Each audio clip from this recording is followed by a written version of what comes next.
Good evening all and welcome. Thank you all so much for joining me for Woods Week. I hope you've enjoyed it as much as me. We're wrapping it up though with a collection of stories from past videos. Cryptids, woods, middle of nowhere, all the good stuff mixed into this mega compilation with some nice rain sounds to go along with it. I truly hope you enjoy. Don't forget to check to make sure you have not been unsubbed or had your notifications turned off, as a bunch of you already have confirmed you have. But for now, it's time to get comfortable and let the darkness take control. In summer of 2019, my partner and I decided to take a road trip to Vancouver, Canada, and then stay at the Golden Ears Provincial Park. We liked camping, had spring break, and decided to do something different and make the most of our vacation. My partner had never been out of the US, and it seemed like a crazy new experience. With Airbnbs in each state, and the grand finale was a reserved campsite at Golden Ears, and it was close to the water Alouette Lake. We packed terribly, had a giant tent, brought a bunch of fruit and veg to eat healthy snacks, stored them in the cooler that was too small, and brought a cutting board with a knife to break up the snacks while driving. We started in California, switched off driving our bright red Ford Fiesta. We drove through Oregon and Washington and made it to Vancouver. We spent a day or two in each state, drank a little too much and stayed out late. Canada was the best part, and Alouette Lake felt like walking into a painting.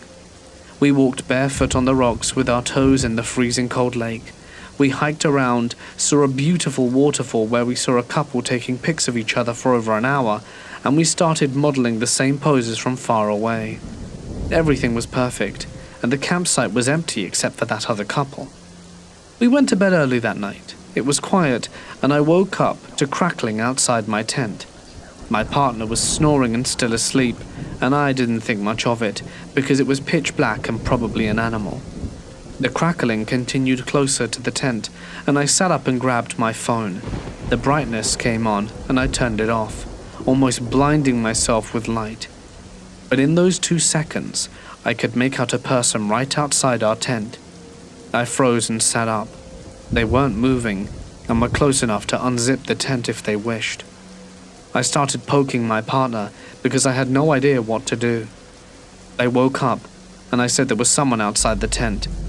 Then I heard footsteps, quiet footsteps walking out the campsite. My partner starts saying loudly, "What?" repeatedly in the sleepy haze. A car truck is parked right outside our camping area, and no one is near our campsite. It starts up, and then just drives off. They didn't turn their headlights on until they turned a corner, and we were out of view, so I couldn't make out much, but it looked like a truck. Now I'm shaking, and my partner can't put together what's happening. I want to leave, but Golden Ear locks the gates until 6 or 7 a.m., and it's 1 a.m., so here we're gonna be. I make us move to the Ford Fiesta and sleep in the tightly packed car. She falls asleep immediately and thinks I'm paranoid. Could it have been a park ranger? It seemed too weird of a behavior for a park ranger, and I sit there wide awake for 2 hours. The car is locked, and I want to sleep but I can't. I'm in the passenger seat, my partner in the driver's seat asleep. It's 3 a.m. I'm sitting half awake, and I hear a car slowly driving up the road, lights off as it rounds the corner. It had to be the same truck, and I was scared, but my adrenaline was pumping. It slowly rounds the corner and pulls up directly in front of our campsite again, in the same spot. I feel like I'm gonna throw up. I had no weapon, but the kitchen knife we bought for the fruit and veggies, so I grabbed the knife and tried to make myself look angry, crazy, and big. I sit up in the passenger seat holding the kitchen knife. I keep it straight at eye level, and stared deadpan out the truck in the pitch darkness, just like the father in the American Gothic painting. The truck stops and turns off. A light shines directly into my face coming from inside the truck. I stare back, terrified, in my bright Ford Fiesta holding a large kitchen knife, not blinking. The truck starts up and turns on its lights, and they stay on, blinding me, and the truck pulls out and turns around and goes back to where it came from. My heart pounding. and I wake up my partner and say we need to get the hell out of there. We pack by just throwing things in the car and sit there until 6 a.m. We drive home and don't stop. We keep rehashing and trying to make sense of the situation and ultimately decide we both needed some sleep. Years ago, I moved from a very small town to a remote valley out in the middle of nowhere, surrounded by national forests and not many neighbors. It was just what I had always wanted. At that point in my life, I had been a paramedic for about 4 or 5 years, and being an outdoorsy, civic-minded sort, I decided to volunteer my services with a local search and rescue organization. For being such a tiny, poorly funded organization, we were surprisingly busy in the 9 years that I was with them. We'd have at least one rescue several times every weekend, spring through fall. The source of the majority of these calls were the roughly 100 miles of poorly maintained fire trails that were very popular with dirt bikers and quad riders. When they'd inevitably get lost or wrecked or get injured, we'd head out, track them down, provide medical care, then fly them out on a helicopter or put them on a strokes basket mounted to a junky-ass trailer thing, and we'd pull a quad. About 2 weeks after joining, and with zero training beyond what I had learned as a Boy Scout and medic, I got my first call. A group of dirt bikers from the city had lost a member of their party. For some reason, they had put their least experienced rider at the back of the group of a dozen or so riders and took off into the woods. When they returned to the trailhead 4 hours later, the inexperienced guy was missing. They set out again and looked for him for 4 or 5 hours and gave up and called 911. The first interval from the initial 911 call until we had a squad assembled at the trailhead was pretty impressive. No more than 20 minutes, but we were already 8 or 9 hours behind the ball. We did a very quick briefing, distributed maps and divided into teams, then set off. They put me on a quad with the most experienced guy, and we headed out. The plan was for each 2 to 3 person team to take one of the longer trails that ringed the place. Then after searching those, we'd systematically work out ways into the shorter maze-like trails that made up the interior. This was to be a hasty search, none of that grid search crap, just riding around looking for clues. I don't know what I had expected exactly. Maybe a few dirt roads through the woods or something, but these trails were an absolute nightmare. They were extremely rugged, technical trails where you really had to know what the hell you were doing and where you were going, or you'd never make it out alive. GPS rarely worked due to the rugged terrain, and tree cover, radios, and cell phones were a crapshoot. The maps didn't account for all the random trails riders would just sort of make up. The only marked roads were fire breaks, and mileage-wise those accounted for maybe 10% of the trails. Why this guy hadn't been partnered with someone or put at the front of the group is a mystery. 4 hours into this, I'm caked with mud, bleeding from being hit with branches, exhausted, and just done. We take a water break and hear broken radio traffic that sounds like the bike has been found but no rider. It's only a few miles from us, so we head in that direction. When we get there, the bike is off one side of the road, along with the quads of the other teams, but we can see them a few 100 feet into the woods. We walk over and find them looking down at the missing person, who is very dead. Lips blue, skin dusty, arms spread out like a cross. On first glance, his eyes looked to be wide open and solid white, but when I examined him, I could see his eyes were actually covered with fly eggs. The dude had been dead a while. It didn't make sense though, his bike still had gas in it. He had water and food, and he was a healthy guy in his late 20s. Why was he dead? It looked like he had simply laid down his bike and then ran into the woods to die. Mission accomplished, I guess. We wrap him up in blankets and then put him in strokes and took him to the trailhead where the coroner was waiting. About a week later, I ran into the coroner and asked what the cause of death was. The pathologist determined it was cardiac dysthymia, secondary to extreme anxiety. The guy literally died of fright, which up to that point I had always assumed was Hollywood bullshit. I've always wondered what was going through his head. Was he just afraid of the woods or of being lost? If so, why did he blindly run into the woods instead of continuing to follow the trail? There's a part of me that thinks he may have seen something out there. I've heard a lot of stories about weird stuff in the woods, and have seen a few strange things myself, so it wouldn't surprise me.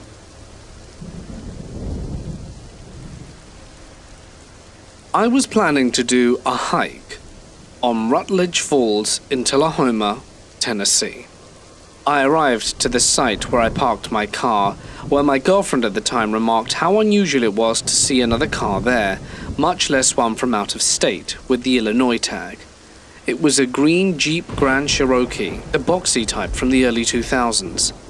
Up ahead of us, and traveling towards us, was a man of about 5'9" in his 50s, white, with grey hair, wearing a light jacket with a collar. He saw us, immediately flipped his collar up and hid his face under the brim of his hat. I remember thinking how odd his behavior was. The hike was maybe 1/10 of a mile. The site of the waterfall you could see from the road, if it wasn't for the line of trees and brush in front of it. As we approached and the man left, there was a rustling at the base of the line of the brush. I squinted and thought I made out some kind of animal. When I got closer, I saw it was a woman's head and shoulders grasping at a few small bush stumps to keep from falling off the cliff. "It's a girl!" I exclaimed, and she immediately lost her grip. I looked over the edge and saw the last second of what I imagined was a very painful fall. Her legs were over her head as she tumbled down the slanted cliff, about 40 feet down.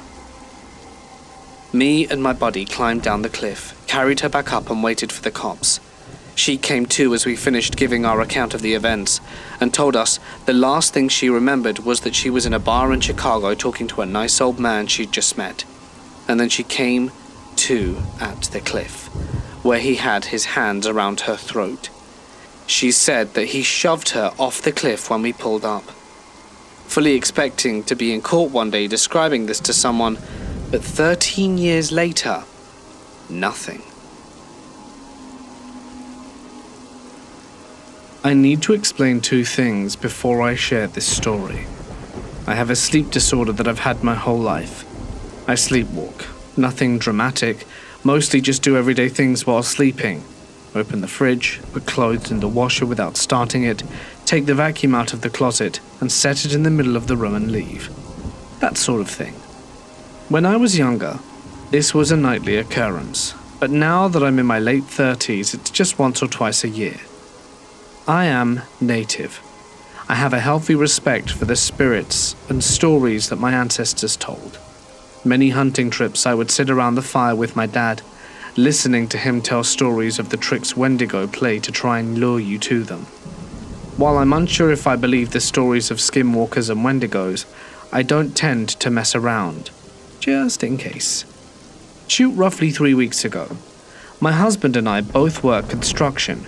We have hard, long, and rewarding days. Once dinner is over and planning for the next day's complete, the dogs have to be taken out for the last time. Our heads hit the pillows and it's lights out until the alarm sounds. We sleep like we're dead. Pretty sure a war could break out in our bedroom, thundering tanks and all, and we'd sleep right through it, wondering in the morning where all the holes in the wall came from. Our bedroom is a fairly good size and has a small bay window in the corner.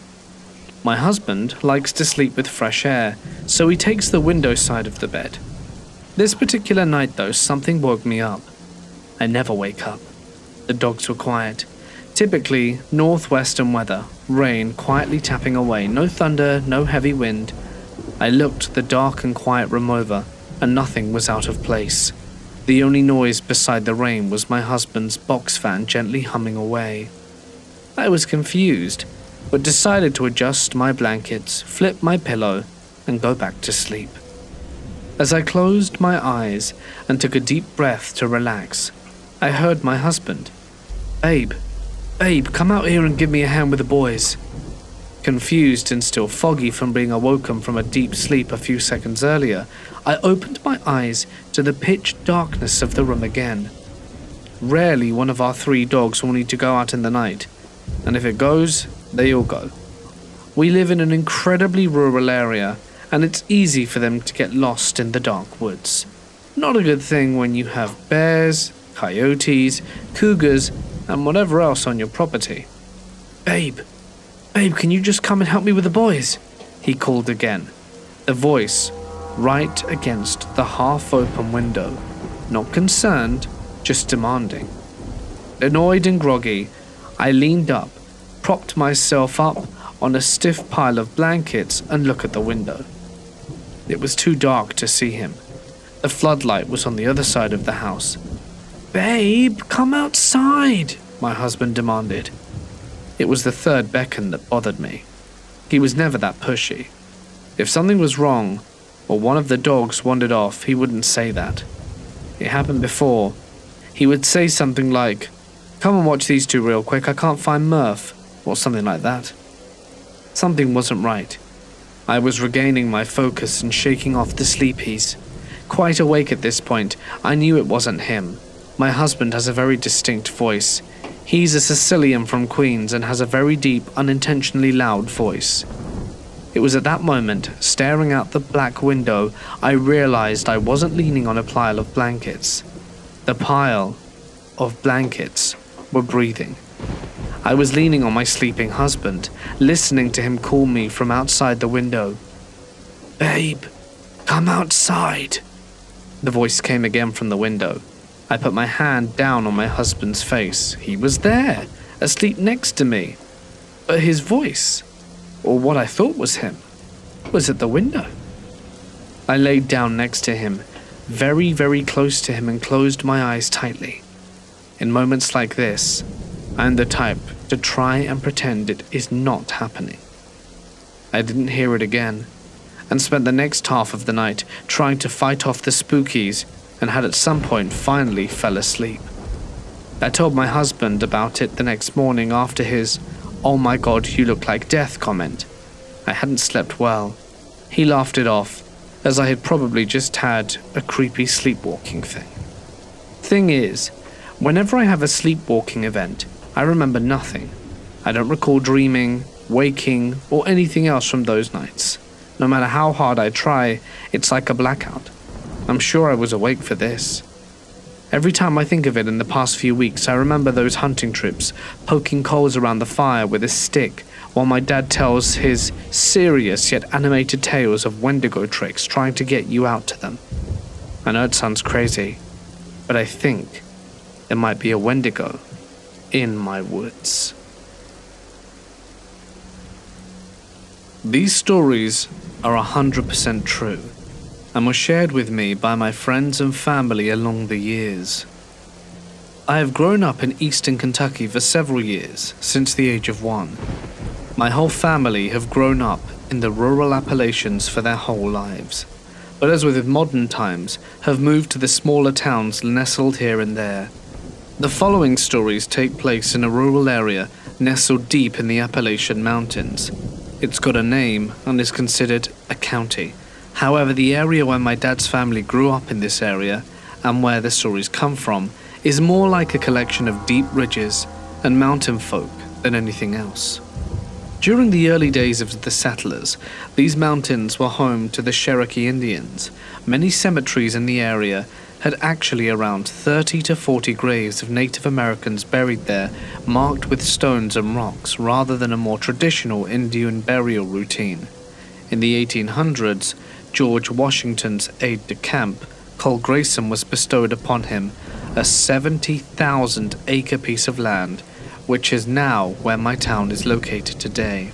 So in the 1970s, my mum and her aunt, along with her small cousins, were driving in an empty road just outside of town, where they created the top of a hill where an abandoned farmhouse stood.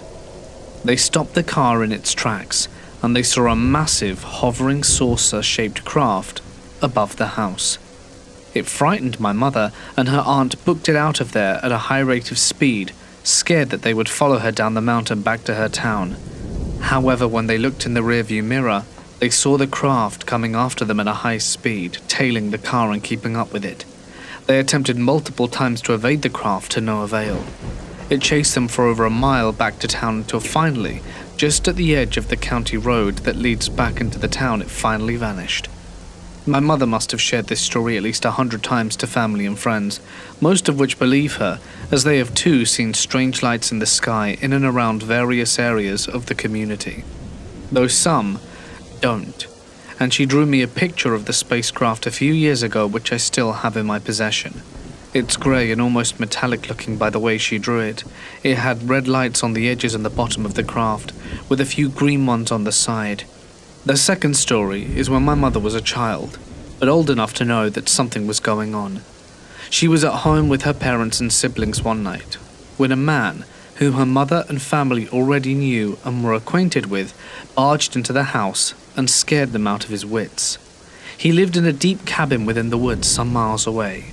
During his stay there, he reported poltergeist activity, orbs and paranormal activity within the property and house itself. He would go on to tell my grandmother that reportedly he was tormented all nights by a demon who threw pots, pans, glasses, and even furniture at him. This went on for almost the entire night. It would throw them completely out of the cabinets, almost hitting him. With it, it also reportedly started knocking and tapping on the sides of the house and thumping the walls of the ceiling. Finally, he mustered up the nerves to utter the Lord's Prayer and attempt to rebuke it in the name of Jesus Christ. However, this seemed to piss it off even more and caused it to become even more aggressive, and it would now try to kill him with heavier objects. He ran from the house and spent around 7 to 8 hours walking through the woods and rural country roads back to my grandmother's house. While on his way to the house, he reported that he could hear footsteps trailing him in the woods next to the road, but he couldn't see anything, and it continued this way for several hours until he finally reached their house. Fast forward to the 90s. In town sat a white brick house atop of a small hill that a man and his wife had lived in for several years. The man was in his 40s and the woman was somewhere around the same age. One day, while my mother was working at a local gas station where the woman also coincidentally worked, the man had called her saying something was wrong with the gas in the house and he was going to look to see if he could fix it, as the gas was located in the basement. He went downstairs and laid on his back and crawled up under the thing to see what happened. He lit a match, and immediately, the house exploded, sending rubble everywhere and massive fire haul and smoke that could be seen throughout the town. The man's wife, who saw the explosion from the gas station, ran home to discover the house gone and nothing left but its foundations. The man's body, as one might expect in a situation like this, was blown into pieces, with body parts even littering some neighbors' houses. Since then, it's become a local legend that the man's spirit haunts the house that was built on the land where the original one stood.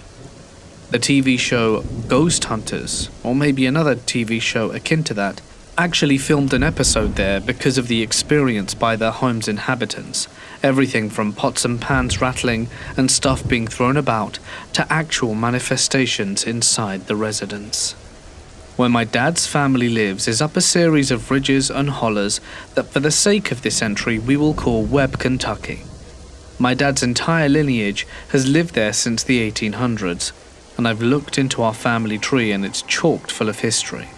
From an old one-armed Irishman who built the 2-story log cabin where my father's family grew up, and where his grandparents, as in my great-grandparents, lived their entire lives, to Native American heritage. Where the following story takes place is at my uncle's house, which is this 2-story log cabin built by said Irishman. My uncle died in 2010 of a massive heart attack on his porch at home, and most of the time, it's since sat empty, except for my aunt, my grandma's sister, staying there in the spring and summer. The house itself has had a history of paranormal activity, from disembodied footsteps coming from upstairs rooms to voices and apparitions. My whole life, my dad and his sisters and brother had always sworn that the house was haunted by the spirits of my great-grandparents, the one-armed man who built the property, and possibly even my late uncle who died there. But that isn't the only thing that happened there. In the late 90s or early 2000s, somewhere around that time, my uncle, who spent time out in the woods day and night raccoon hunting with his pack of dogs, was out one night, on his nightly hunt. According to my aunt, who heard the story from my uncle and retold it to my grandparents later on, he was in the woods when something chased him out with great success. He said he could hear bipedal walking tailing him in the woods. His hounds, who were akin to predators, seemed frightened and wouldn't chase after whatever it was. He fled through the woods as he heard whatever it was chase him from behind. He barely made it home by the skin of his teeth, as whatever it was chased him all the way back to the property. He retold the story to my family a few weeks while visiting. This next story is about my uncle, my dad's eldest brother. He'd moved back to the mountains after some years away in the nearby city. After remarrying, the family kept up with him from time to time, but he said on his own he was doing quite well. However, unfortunately, in mid to late 2016, he was diagnosed with incurable lung cancer and was given only a few short months to a year to live. Seeing as how he didn't want to die in the city, he decided to move back to the hills of home. He spent a little while trying to find a suitable house or trailer to move his family back into, but after a while, he finally found one nestled on a very steep hill with a gravel road leading up the hill to the house. It sat surrounded by dense, dark wood and a backyard that was walled off by a massive rock face, with even more wood surrounding it. The house was what I would describe as a log cabin type build, with light brown wood covering the outside and tin or shingled roof. It even had a small hot tub off the side of the small porch, but it had not been used in quite some time. However, that wasn't the strangest part of the property. In the front yard, in a medium-sized garden that was the previous owner's, sat a grave. It was of a stillborn infant baby fetus who had died in the early 70s, years prior, and had been buried there ever since. I found it extremely odd and unnerving, but the inside didn't fare much better either. Whoever had lived there previously must have left in a hurry, as they left all of their belongings behind. Dishes were left in the kitchen, bed frames, TV, were all taped together in the bedroom, with only the bedrolls themselves being taken. Little girls' clothes and a Minnie Mouse TV stuffed into the closet on the back bedroom, and in the backyard was the strangest sight of all. A massive burn pile, made up of furniture and pieces of the objects and personal effects, all scorched and burnt black, with a giant circle of black surrounding the pile, signified by a black outline in the dirt. The whole house had a very eerie and creepy vibe to it, like something was wrong, very wrong. My father, as a promise to his dying brother, started working on the house immediately, arranging for satellite TV to be hooked up in the living room, which is where my uncle and his family were forced to sleep while work was underway elsewhere in the house. However, soon this happy abode turned into a living hell. Sleeping in the living room, you would hear footsteps walking across the wooden floors, doors would close and open by themselves, and shadows were seen. My uncle started seeing a small boy, an older man in overalls and straw hat, who after a while there would torment him, even up to his dying day. His wife, who thought he was going crazy, never knew anything odd was happening. That was until, while at the kitchen sink, she saw a boy in overalls run past the kitchen window. Going outside, nothing was there. His daughter always soon started experiencing the oddness of the property, as she told her mother that she'd been seen playing with a boy in her room just a short while ago. When she went in to see what was going on, nothing was there. My uncle was continually tormented by these spirits, even locking my family who went to visit him in the back room out of fear that they would hurt him. Eventually, however, they were found to finally flee the home after being run out by the aggressive activity inside the house. My uncle did eventually pass away in 2017, but the entire time he was there at the home he was tormented by the restless spirits of the man and the boy. After his death, the family pastor and another preacher went to the property and blessed it in an attempt to banish the dark entities haunting the home. They threw holy water on the walls and front and back doors and ordered the spirits out in the name of Jesus Christ. After that, no one knows for sure if the property had any odd activity again. This is my third story. My father would stay the nights at my grandmother's when she was still alive. She died in 2018. Most of the time he would stay with her because she was afraid of the nighttime, as she had some form of sundowners and would see and hear things at night, so he stayed to calm her nerves. This particular night, her sister was visiting for the week, and he decided to go up and hang out with them for a while, and stayed the night as well. But at about midnight, something happened. He was awoken by the sound of the garbage being gone through and a loud thump, as whatever it was had knocked the lid off the trash can, causing a loud commotion that had awoken up my aunt and grandmother. As they got up, my dad went to investigate what the disturbance was out back.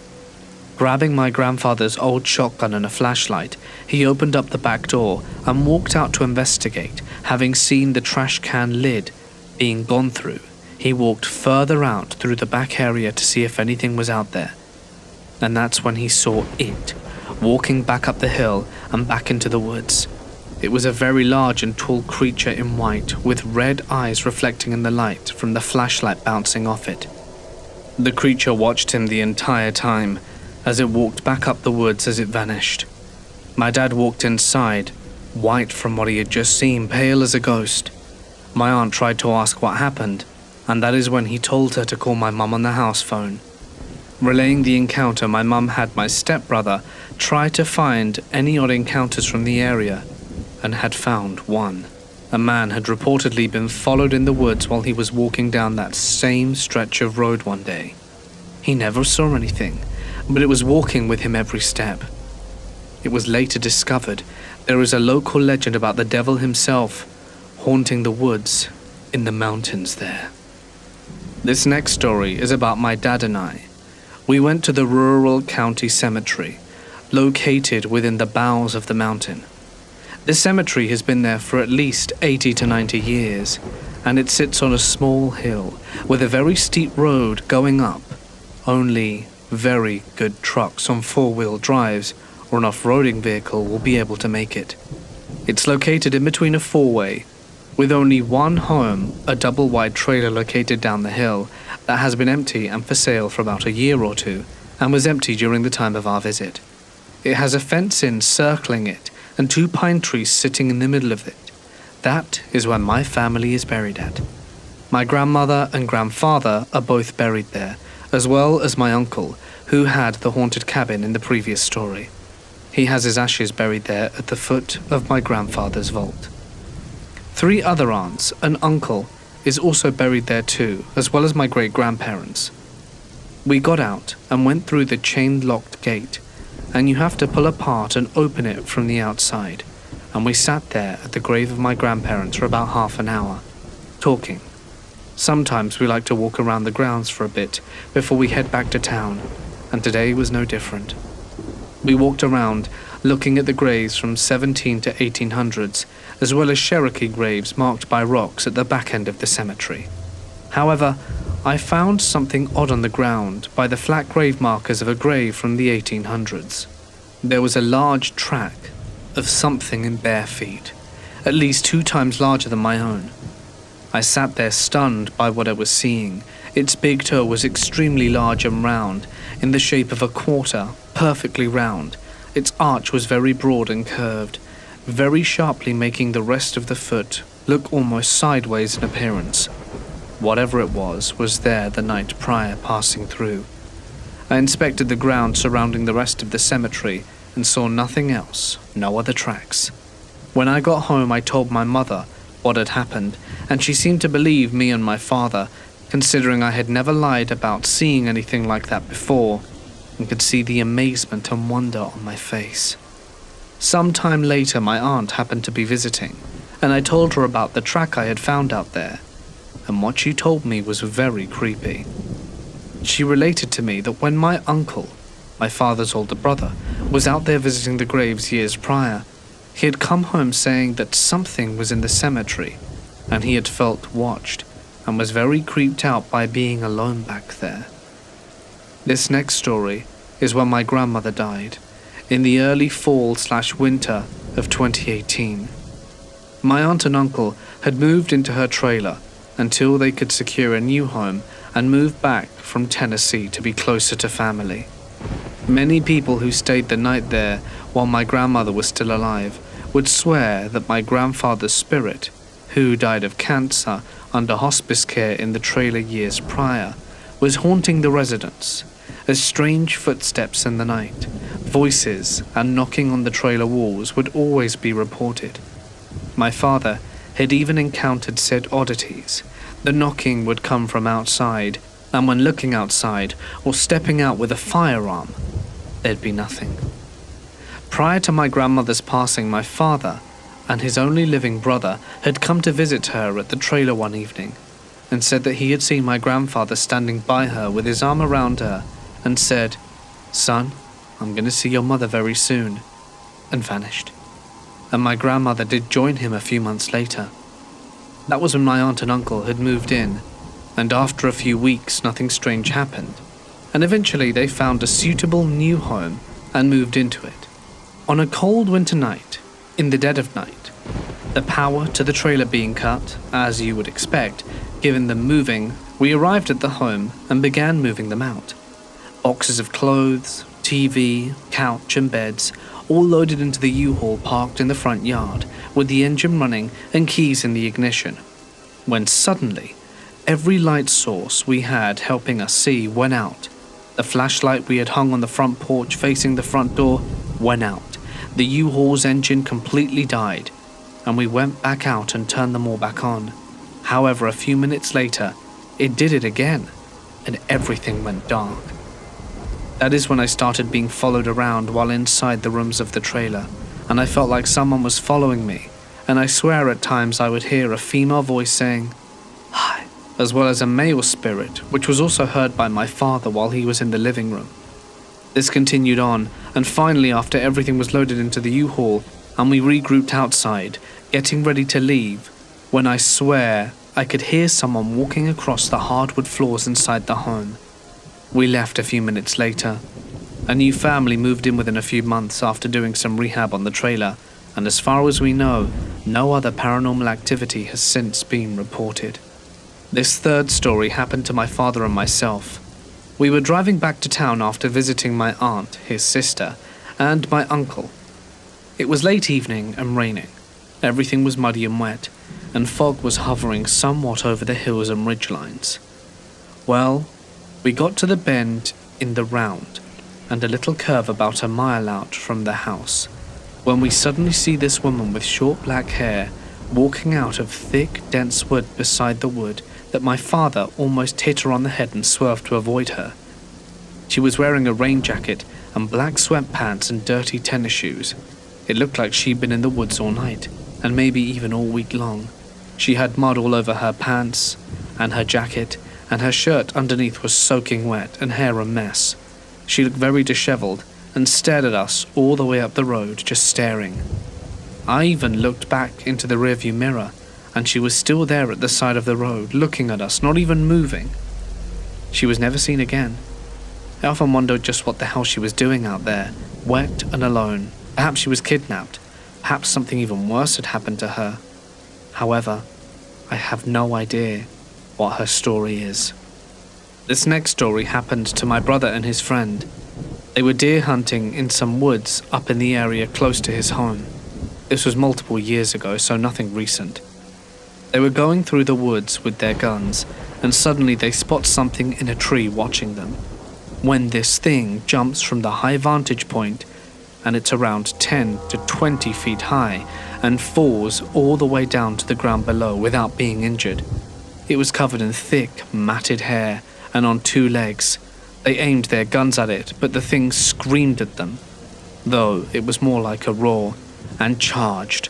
They ran out of the woods as fast as they could, this thing chasing them for quite some time before finally losing them and getting back home in one piece. This next story is from my aunt and uncle. My aunt and uncle are the eldest of my mother's family, and my uncle had served in Vietnam, and at one point during his stay overseas had been captured along with his brother, and they were held hostage by the Viet Cong in the jungles. He would often share stories of how they would whip them, beat them mercilessly, and throw feces on them all. After he returned home, they lived up in the rural area where my mother's family had grown up, before she had moved to the city and began working at a private nursing home and hospice center where my aunt had personally cared for deathly ill patients from dementia to cancer and treated them all with respect and kindness. However, in the early 2010s, after she had long since retired and my uncle starting to become ill, the organization who helped them get the house in the first place had foreclosed on them, and they were forced to move into a retirement home by the interstate. It was a high-rise apartment building located by the interstate with mostly only elderly and handicapped people living there. Well, around a few months to maybe a year in, they're there one night when they saw an elderly woman who had Alzheimer's walking across a frozen pond near the building. No one even knew she had gone. They watched in horror as the woman fell through the ice and drowned in the lake. No one discovered her body until the next morning. After that, however, some say her spirit lingered in the building. My aunt and uncle would often talk about how they would hear footsteps, and one night my uncle had gotten up to drink something to see the woman standing there in the middle of the living room. Frightened, he flicked on the light, and she vanished. This continued for months and weeks as the spirit of the woman haunted their living area. Eventually, though, they were forced to move again after my uncle had been diagnosed with dementia, but then it got even worse, and they were asked to relocate. After just 1 year, he would lose his battle with the evil disease. I was with a group of friends coming down from our hike to the summit of Half Dome in Yosemite, California. We got down into the first section of thick woods and came across another group performing CPR on a man lying in the middle of the trail. He was non-responsive to stimuli and showed no signs of life. The other group had just happened upon this guy shortly before we got there. He wasn't a part of their group and was hiking alone. I have some EMT training, and the guy who was already performing CPR on him was an actual paramedic.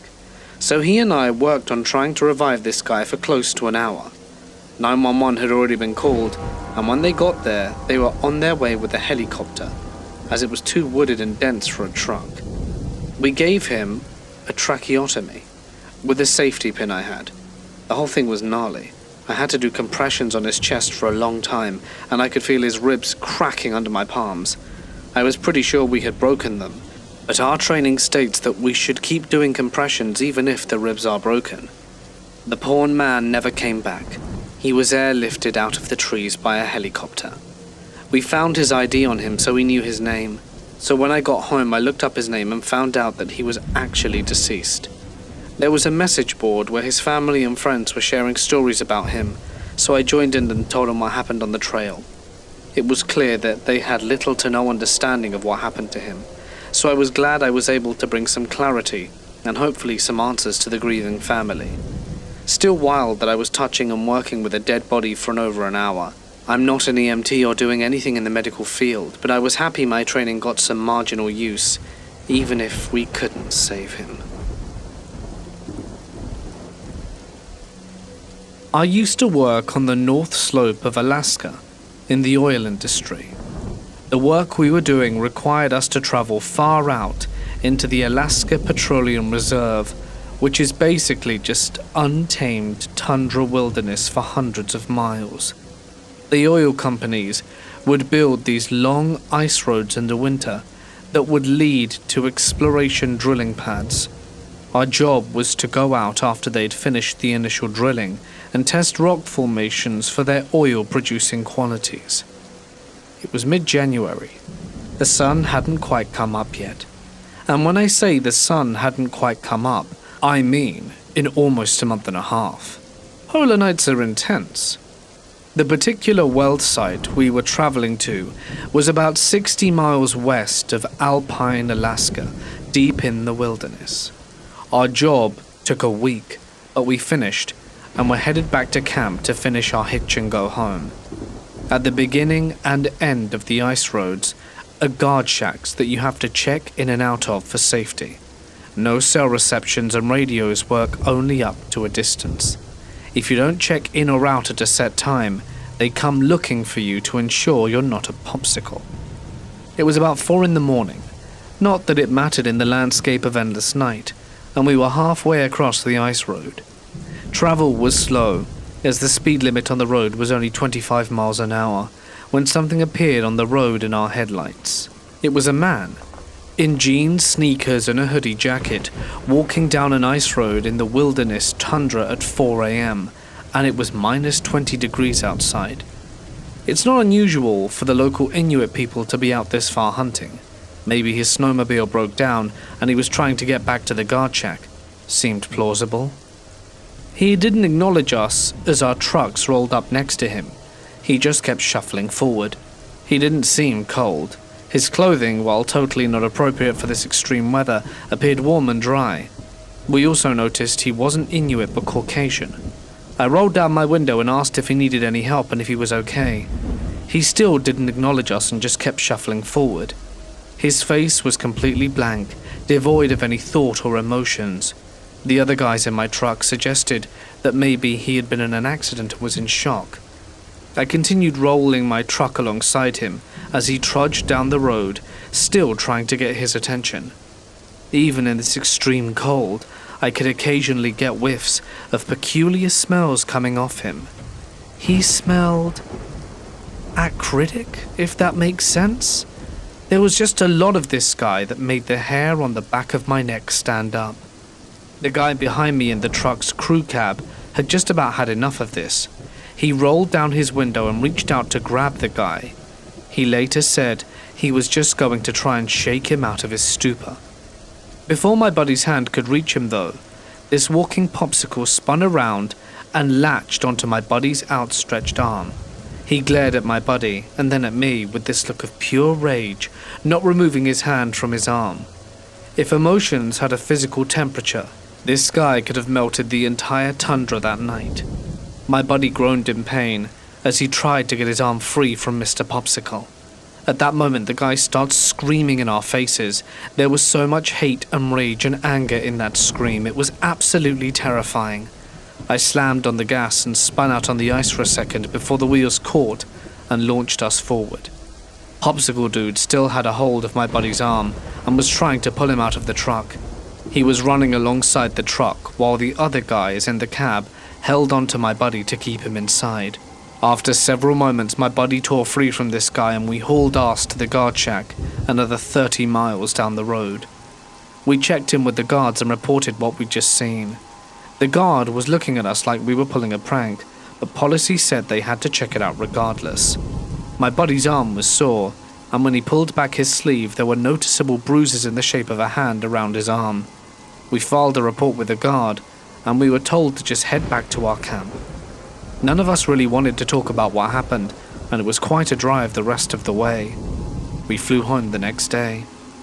The next time we saw the guard at the shack, we asked him if he ever saw Mr. Popsicle on his patrols. He told us they searched up and down that ice road for a solid 12-hour shift and saw nothing, not even tracks in the snow leading off the road. He told us it was a good prank, and that he'd get us back for making him waste his shift driving around. But it wasn't a prank. Who would make up a story like that? And who would willingly bruise their arm for a dumb prank? We never got a satisfactory answer to what happened that evening. I still wonder about that dude, if he even was a dude. The Alaskan tundra is a weird place, and that was just one of many weird stories from my time up there. Here's another story from the North Slope. It was March. While still in the depths of Arctic winter, with the equinox approaching, the day/night cycle was becoming even more. My flight to the slopes was delayed due to a large blizzard, which shut down the Dead Horse and Kaparuk airstrips. I spent 3 days waiting in Anchorage until the storm cleared and we were able to fly. Landing at the Kaparuk airstrip, it was evident the blizzard was more severe than we had initially thought. While whiteout blizzards are common, actual snow accumulation is not. This storm, though, was a monster. Snowdrifts several stories tall ran against the camping house. Our work trucks and equipment were completely covered in snow, and it took a full day of digging to get them out. As soon as the trucks were free, we were off to our first job assignment. No time to rest in the oil field. Traveling anywhere after a storm this size is a nightmare. To get to the work site, we had a bulldozer escort us, breaking up any remaining drifts as we went. The dozer cleared our work area around the well house, and we began to rig up our equipment. It took a little time. As soon as we were back to the normal humdrum life of the Arctic oil well maintenance, over the radio we get a call from the bulldozer operator as he left that he had seen a giant black animal heading in our direction. He couldn't tell if it was a wolf or a big dog, but it was massive and moving erratically. In the winter, many animals aren't active on the slope. Caribou, musk oxen and foxes are the usual wildlife you'll encounter out in the snow. The animals keep to themselves from the most part, but you learn very quickly to never look the animals in the eyes if they approach you. The grizzlies are hibernating, the male polar bears are hunting on the sea ice, while the females are denned up with the new cubs. Wolves aren't unheard of, but rarely leave the Brooks Range Mountains a couple of 100 miles to the south. Whatever the operator saw, we would keep watch. But it wasn't our problem. It was a problem for the bear police. We went about our work, albeit cautiously. It's interesting to note that oil companies on the slope have private security officers who, besides being private law enforcement, also try to minimize encounters with wildlife. We refer to them as the bear police, which is a cute name for a rather dangerous part of their job. These security officers are the only personnel on the North Slope, outside of regular law enforcement, that can carry firearms. Their primary job, when encountering large predators, is to harass them until they leave. This is done by beanbag gun or loud noises at first. When that fails, or if the animal is unusually aggressive, lethal force may be required. We had settled into our work and forgot about the creature. I needed to take a leak. I got out of the truck and walked behind the well house to take care of business. My crewmate came over the radio telling me to get back in the truck. There was a wolf coming out from behind the warehouse where I had just been, and he was pacing after me. I didn't look behind me. I just ran back and jumped into the truck. I'm not taking chances, even if it was a crewmate's practical joke. Once inside, I looked out, and sure enough, trotting towards the truck was a large black male wolf. He approached our trucks and plopped down on the snow in front of it. This wolf looked rough, even by wild animal standards. The right side of his face was mutilated and deformed, missing his right eye and most of the skin and lips on that side of his head. The wound exposed large white teeth, giving him the appearance of a wide, crooked smile. He didn't appear aggressive, but he didn't take his good eye off us. That one good eye was bright and red in appearance. It was eerie, the way he just sat there, staring, watching, and waiting. We radioed the security officers for help, and like a speeding bullet they showed up 40 minutes later. That whole time waiting, the wolf never diverted his attention from us. If I hadn't seen him breathing, I would have assumed it was a statue. The security officers arrived and took some pictures for their reports, then began the process of driving the animal back out into the tundra. Truck horns didn't startle him, not even flinched. Charging him with their truck did nothing either. Then they took aim with a beanbag gun and hit him square in the ribs. The wolf let out a yelp, but did not get up or move from his spot. The next beanbag hit him in the head, and that jostled him enough to get up and leave. I was able to snap a quick picture of the guy before I managed to leave the worksite. Security told us to call back if we saw the wolf again. They seemed confident he would move on and not be a bother anymore. The sun was setting and our job was still hours from wrapping up. Working a 13 to 15 hour day isn't unusual. You get used to the long hours, or you find another line of work pretty quickly. I was running the computer equipment inside the truck, and weird data was coming back from the tools down in the well. They were blanking out and losing signal, or they were reporting data backwards, but diagnostics wasn't indicating any issues. To the computer system, everything was operating normally. I tried a few different things to fix the issue, but it persisted. One of the workers went out to the wellhead to check the gauges and cables, trying to isolate the problem from there. He was outside for no more than 5 minutes before the night was pierced by a long, bellowing howl. This was immediately followed by the high-pitched shriek of our crewmates throwing the door open, and I was able to catch a fleeting glimpse of a large, dark figure running behind the wellhouse. Our crewmate ran past us and jumped inside, pale, sweating, and full of adrenaline as he tried to relay what happened. Through his panting, he said he was in the wellhouse checking the cables when someone walked up behind him. Thinking it was one of us, he started a conversation with his back turned. When he got no reply, he was met face to face with a 7-foot-tall black wolf standing on its hind legs, between him and the door, growling. Without thinking, he flung his pipe wrench at the beast and struck him hard in the chest. That's when it let out a howl and ran off. Our crewmate was adamant this was the same wolf from earlier, because its face was mangled in that crooked half smile and one fiery red eye. Myself and the others of the crew had a hard time believing he saw a giant wolf man. We had no doubt he saw the wolf, but we reasoned that in his panic he hallucinated that it was upright like a man. But we'd all encountered enough weird things on the slope to never count out the impossible. We radioed the security officers and told them the wolf had returned and waited inside the truck. What else could we do but wait?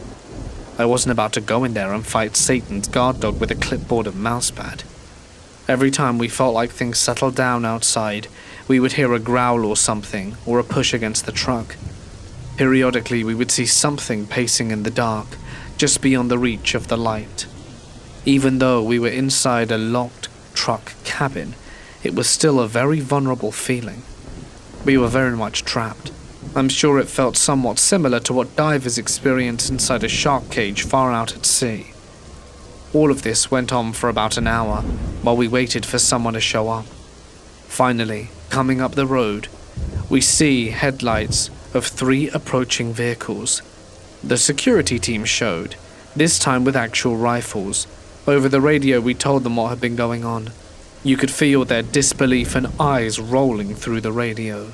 That sass and disbelief soon faded when we explored the worksite and found it covered in fresh, large wolf tracks. The security team split up with 2 trucks, headed out to search for the wolf, while the last one remained with us as we loaded our equipment and finished our job. We didn't hear or see anything else that night as we cleaned up, but we sure did keep our heads on a swivel. The security officers didn't find the wolf that night. A set of tracks left the worksite and out into the open tundra. The officers commented the tracks looked weird.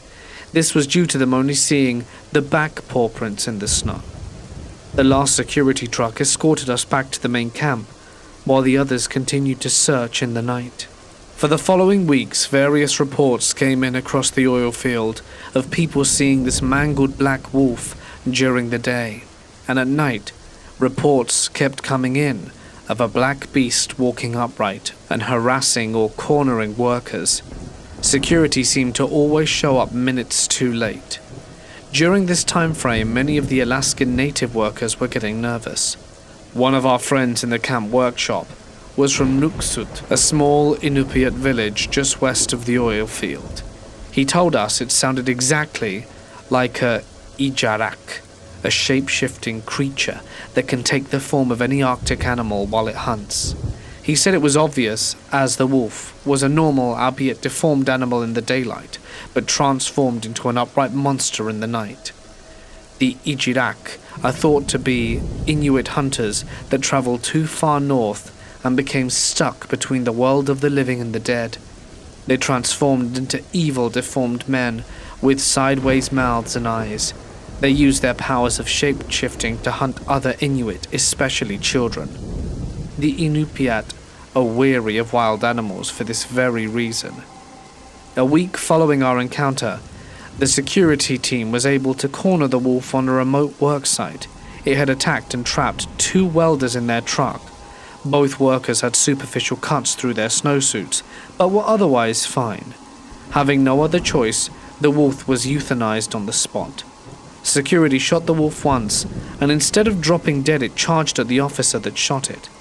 The wolf took 3 more high-powered rifle shots before it eventually collapsed at the feet of the officer. Even then, paralyzed in the now crimson snow, the wolf was still growling through its crooked smile, and after several minutes, it finally succumbed to its wounds. The wolf's body was taken to the University of Alaska Fairbanks for dissection and examination. Outside of the facial deformities and gnarled appearances, the biologists concluded it was an ordinary wolf from the Brooks Range mountain. How it got hundreds of miles from home, and why it stayed on the tundra, is a complete mystery. This happened in August of 2013. I was camping in far north Queensland, Australia, in a place called Barham Falls, which is northwest of Cairns. I, a 21-year-old girl, was camping with my 2 male friends who were backpacking from Estonia, Theo and Charlie. We set up camp at a not official campsite. Rather, we walked along the tourist path, climbed over a railing, followed a train track for a few kilometers, and eventually veered off into the dense forest downhill to the river. It certainly wasn't easy to get to this area, and there wasn't any mobile phone service. Theo knew about it from friends who had shown him previously. The site was beautiful.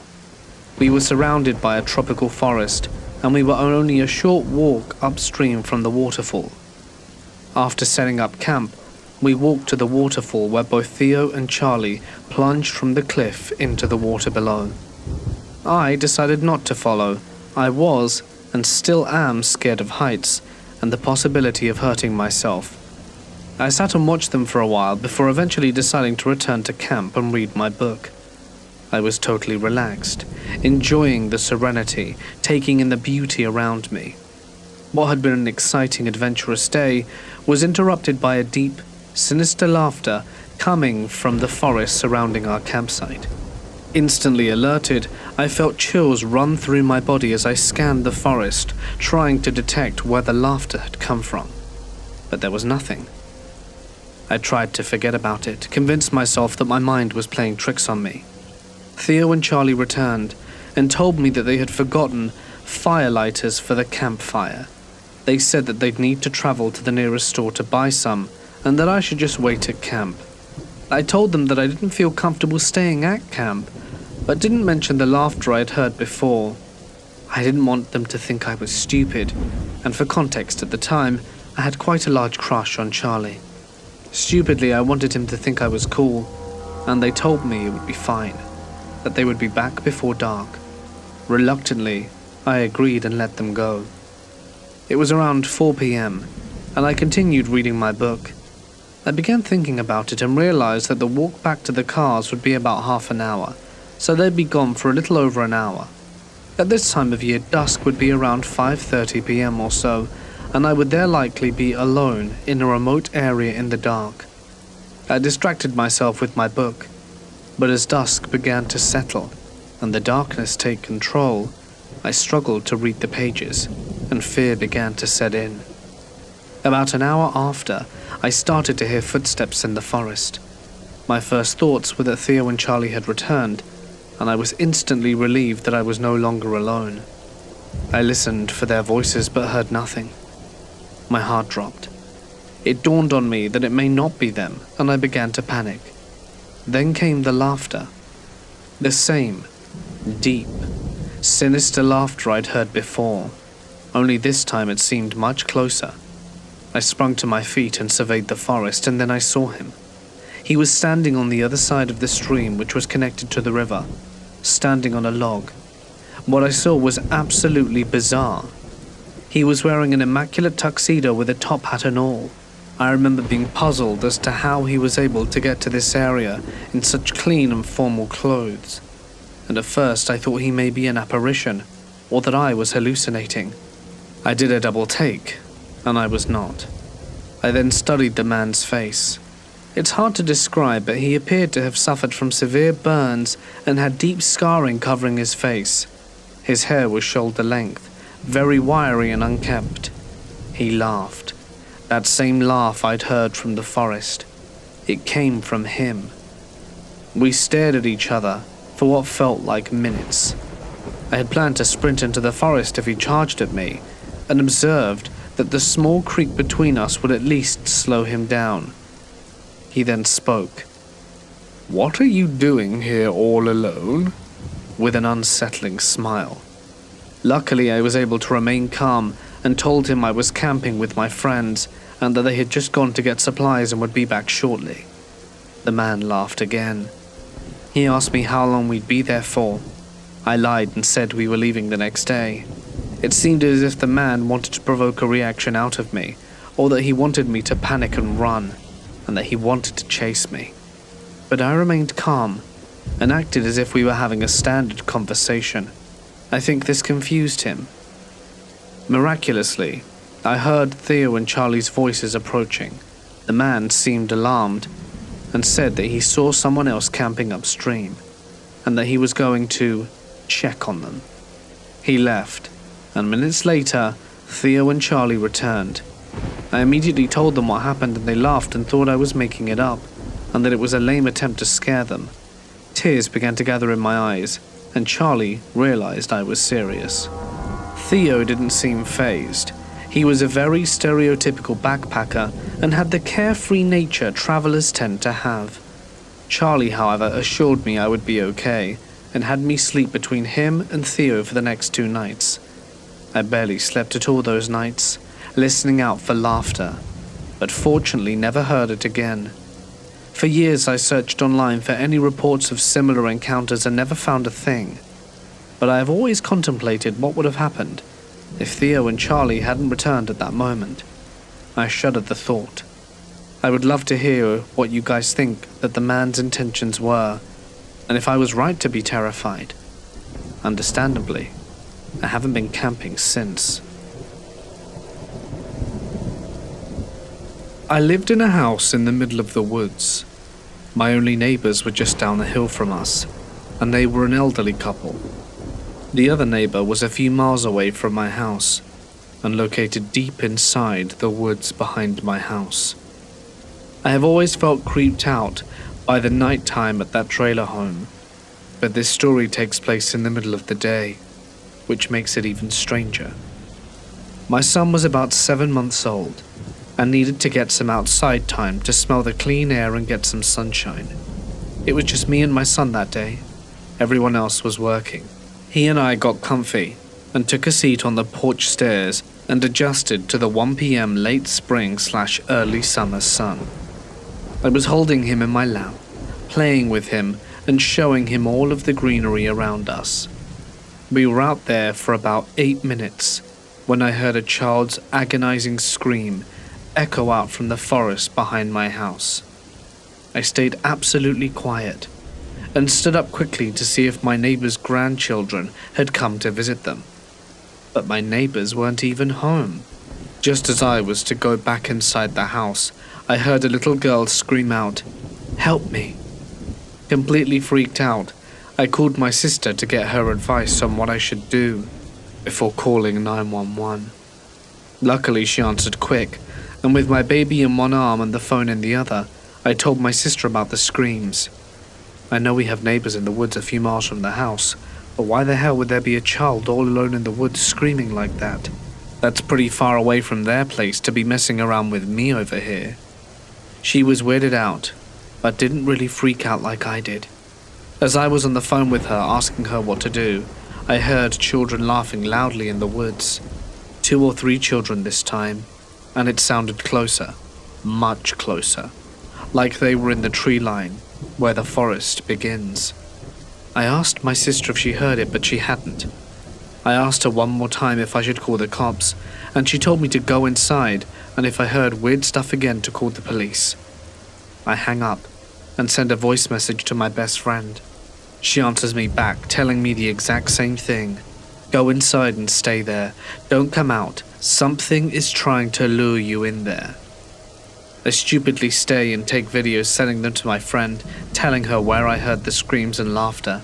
And that's when a large hawk comes out the tree line and makes its way to a large oak in front of my house. It sits on a large tree branch and stares at me. I took a video of the hawk and sent it to my friend. She then sent a voice message and tells me that her boyfriend wanted me and my son to go inside. My friend's boyfriend was indigenous and knew exactly what was going on. After this hawk stares me down for 5 minutes, it flies over my house and vanishes. I go inside and stay there for the remainder of the day, completely freaked out by the whole thing and in disbelief. I don't believe in skinwalkers, but I know that it couldn't have been children. Why would a child or children be playing that deep in the woods? And how did they know we were there? Were they watching us? I forgot to mention, a week and a half after the strange event, my friend told me that her boyfriend's father had heard that there had been sightings of skinwalkers on the reservation, multiple accounts. She told me to never whistle at night and ignore any strange activity in the woods in future, and never to say the word out loud, because they'll know and they'll come for you. I'll preface this that saying that my friend and I were 12/13 at the time, and my friend and I often snuck out of either of our houses during sleepovers for late night walks. This was the basis of a terrifying encounter, and it stopped us from ever sneaking out after dark again. My friend lived opposite a huge forest, so her house was the perfect choice to sneak out of us to roam around at night, because the forest was more scary and thrilling, and we always took flashlights and food and blankets so that we could camp out for a few hours before going home again. Well, on this fateful night, we inadvertently fell asleep instead of staying awake, so when my friend suddenly jolted me from sleep, it was past 3 a.m. A lot later than we usually snuck out. We grabbed our essentials and crept out the back door into the cold and dark night.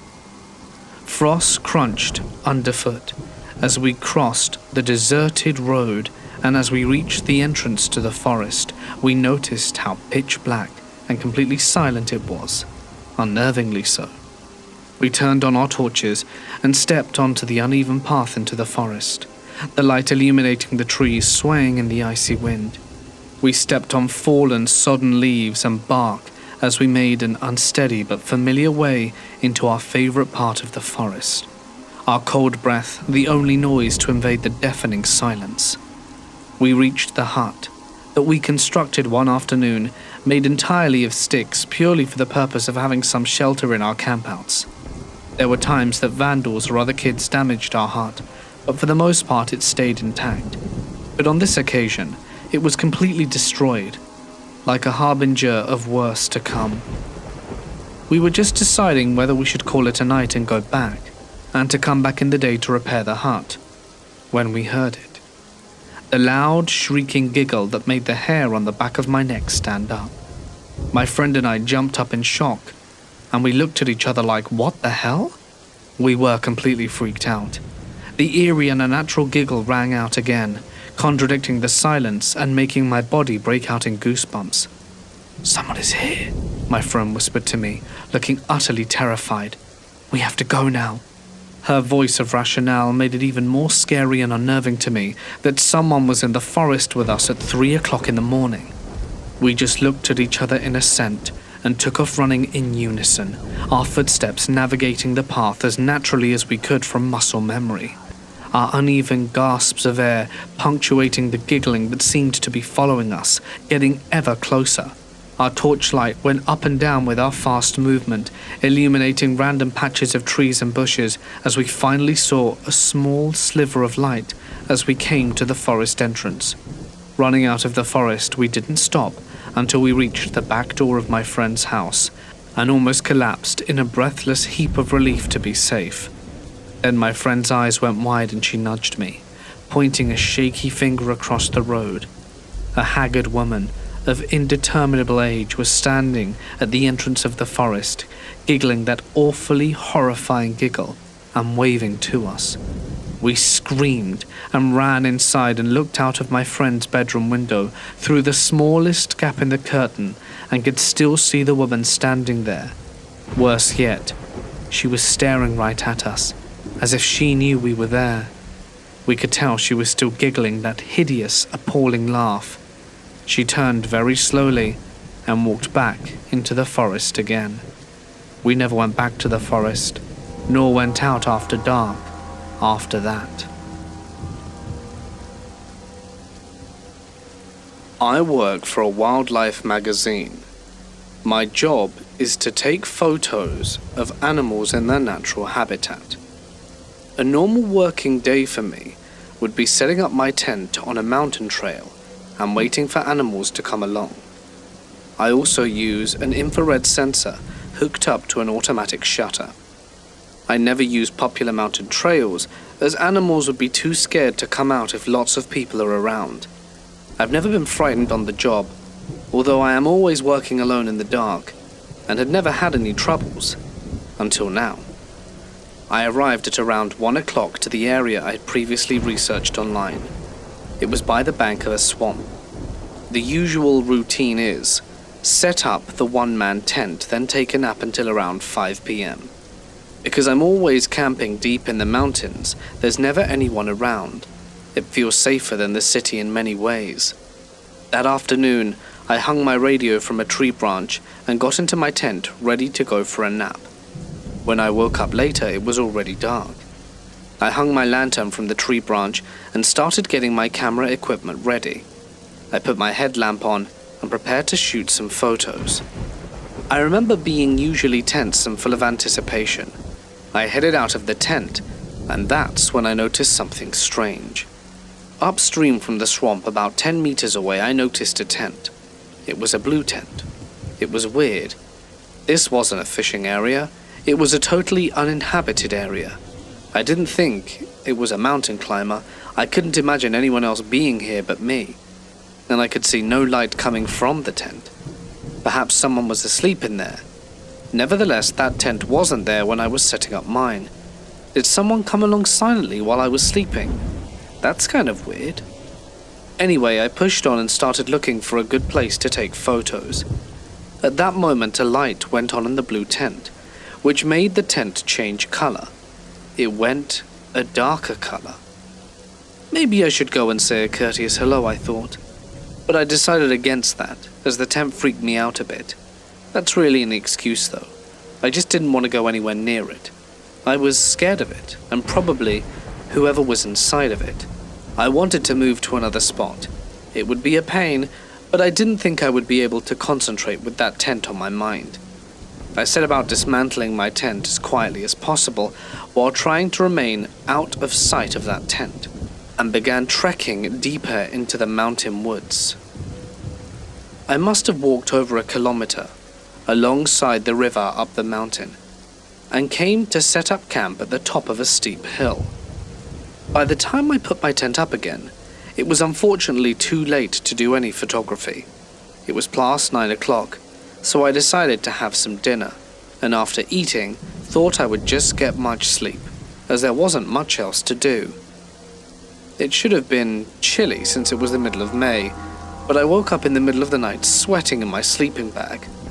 A quick glance at my watch told me it was just after 2 a.m.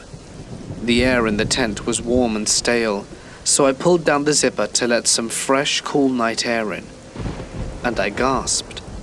The blue tent was right in front of mine.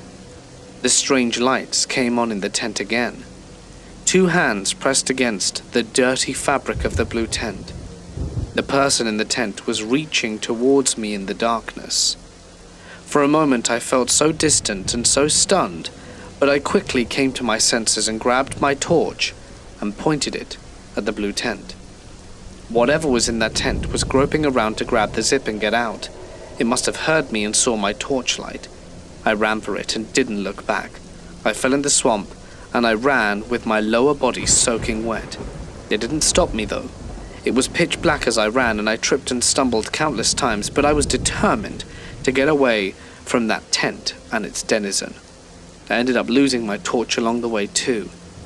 When I physically couldn't run anymore, I crouched by a tree and shivered in fear and waited until daybreak. The next day I walked back to the place where my tent was, and that other tent. I called out to let my presence be known. I was done with being scared. I shouted out again, but there was no response. Both tents were still there. The blue tent, though, looked a bit more worn and haggard. I looked inside my tent. It seems as if the person or people in the blue tent had left me a parting gift. A pile of bones. Human bones, animal bones, I have no idea. And I don't do solo trips in the mountains or woods anymore. I was hiking in the Olympic National Forest a few years ago by myself and my 2 dogs. We were 4 days in, around 20 miles at least, as a crow flies from even a known mountain road. I was camping around 7k feet that night, or right where the tree lines started thinning out. So when we got to the campsite, a big open meadow on top of a secondary mountain, it was about an hour from sunset. My big dog usually runs around within proximity of the camp as I put the tent up / make dinner, but I noticed this time was a little different. He kept staring up at this steep, tree-filled mountainside, tail straight up and barking. Not the bark when he sees marmots, not the excited, "Oh, you're lucky because I'd rip you apart if my master wasn't here." Talking high-pitched barks, but unsure, concerned barks. Now, the day before, I had found a note left under a rock at the last landmark, saying that there was a problem bear in the area that was harassing a party of campers a few days ago, and I myself had seen big cat tracks the day before, so I was rightfully concerned that this may be more than just ground squirrels. I decided to climb some of the boulders at the foot of the hill while I took my time looking up the hillside for movement before I went to go hang my bear bag up there. They were the only trees around to hang the bag. I didn't see or hear anything, but my dog kept quietly whining like there was something up there. So while still concerned, I start hiking up this steep hill to hang the bag. It was so steep, I had to use the trees to balance and lean against, so I didn't go tumbling down before making another 5 to 6 steps, push to the next tree that I could lean against. Anyway, I'm slowly making it up this hill, hopping from tree to tree to keep my balance. Then I get about 100 feet up the hill, and I hear a whole lot of big movement about 50 feet in front of me. My dog immediately goes from a deep low growl to a savage, slobbering, flying everywhere type of bark. My heart starts pounding out of my chest, and I start to panic. A million thoughts go racing through my head in a matter of seconds, because if this was a bear, my dog is going to try to save me, in which he will most likely die. And I'm stuck here. If I have to get off this hillside fast, I am 100% going to trip and fall off the 12 to 15 foot cliff onto the boulders below. So I'm feeling pretty screwed right about now. Then I hear my other little dogs start barking and freaking out down at my campsite, which was just out of sight. I had zipped her in my tent, so she didn't wander off while I was away. I was panicking at this point. A few moments later, after I snapped back to it, and I take another few seconds to start putting my survival priorities in order and call my dog back to me, he comes and sits at my feet, and my back is against a tree. So I'm kind of pinned / stuck there for the moment. But my dog was seemingly trying to separate me from something up there, so I let him lean against me while I tried to collect myself. This is when I realized I had completely forgot that I had my headlamp on. So I reach up fast to turn it on. I basically punch myself in the face. I have some serious adrenaline dumps going on right now, so much that my knees are beginning to shake. I just get my lamp on and peer up the hillside. I figure I'll at least get a reflection of eyes or whatever's up there. Peering, nothing. But I had just heard something, we both did, and whatever it was didn't get away or sound like it had gone too far. I knew something was there, so I'm kind of just steadfast at this point. I need to know what it is up there, because I have to sleep here tonight. And I'm out in the middle of nowhere alone. Better to face it than wait like a sitting duck all night is my thought process. I'm looking up at this hill, and at one point my dog lunges forward, unpinning me. He does a fake bluff charge up the hill about 15 feet, and I mean he's snarling and foaming at the mouth at this point. As he does, I finally see movement. Something moving up and breaking the tree line. My dog's bluff made whatever it was blow its cover, so I'm zeroed in. I called my dog back and silently watch, and that is when I make out something, and it made my heart completely drop. There was a man, crouched about 75 feet directly in front of me, wearing not camo clothes, but some raggedy crap with a hood that blended into the environment perfectly, almost like a makeshift guile suit, but with his face exposed. I couldn't see his eyes, and his face was covered in dirt or something, but I knew that we were staring at each other at that very moment. So I stare for what seems like minutes, no words. I just felt like I was trying to subconsciously convey that I was going to stand my ground. I wanted him to know I saw him, but I guess I was just too shaken to speak. As I'm staring, my little black dog at the campsite started to bark her head off again, like she was scared. And I also had to get off that hill before total darkness took control, or I could be seriously hurt / risk dying trying to get back down. So carefully, I started heading back down the hill with my dog, who doesn't want to leave but listens. Periodically I would stop with my back against a tree holding me up, and I look in that direction again, just to make it even more clear I saw him, and eventually I make it down to the boulders at the bottom. By the time I finally jumped down and hit the boulders, my little dog had stopped barking, and I could only see the top of my tent from the bottom of the boulders. I thought she was barking just to bark. Dachshunds do that. Or just barking back at my dog. But when I get there, my little dog had somehow got out of the tent and was walking around the camp growling, with her tail sticking straight out. Still trying to hold it together, I thought, okay, maybe she got her nose between the zipper and worked her way out. But I was positive I had zipped it so the zipper tag opening was at the very top of the tent door, thus out of reach. So in a mixture of being terrified and pissed off and the feeling of needed to do something, I reached into my day bag and pulled out my .40. I fired a single shot into the air as the sun was setting, climbing into my tent without eating, and lay with my gun next to me until first light. As soon as the sun came up, I was packing up my stuff and ready to leave, heading down the mountain. It sucks. It was all downhill back, but I couldn't cover the ground to get back to my car in one day. It was dark by the time I made it to the last camp, about 4 miles from my vehicle, but thankfully there were other people there. We sat around the fire they made, and I felt relieved and safe. They started to tell me they were planning to head the way I went. I tell them my story in detail. Needless to say, we were both walking back to our cars in the morning. Screw all that. The thing that still creeps me out to this day, though, is when I got home and started reading reviews of the same hike I was on. Other people had had similar experiences as mine. Even a man found dead from a fall around the same boulder range 2 years ago, and a woman was found murdered last year. I was 9 when this happened. My sister, dad, and stepmom were all in a place with me called Palmetto Island. It was a camping resort where you just pull up with a tent or camper and stay there for a weekend or so.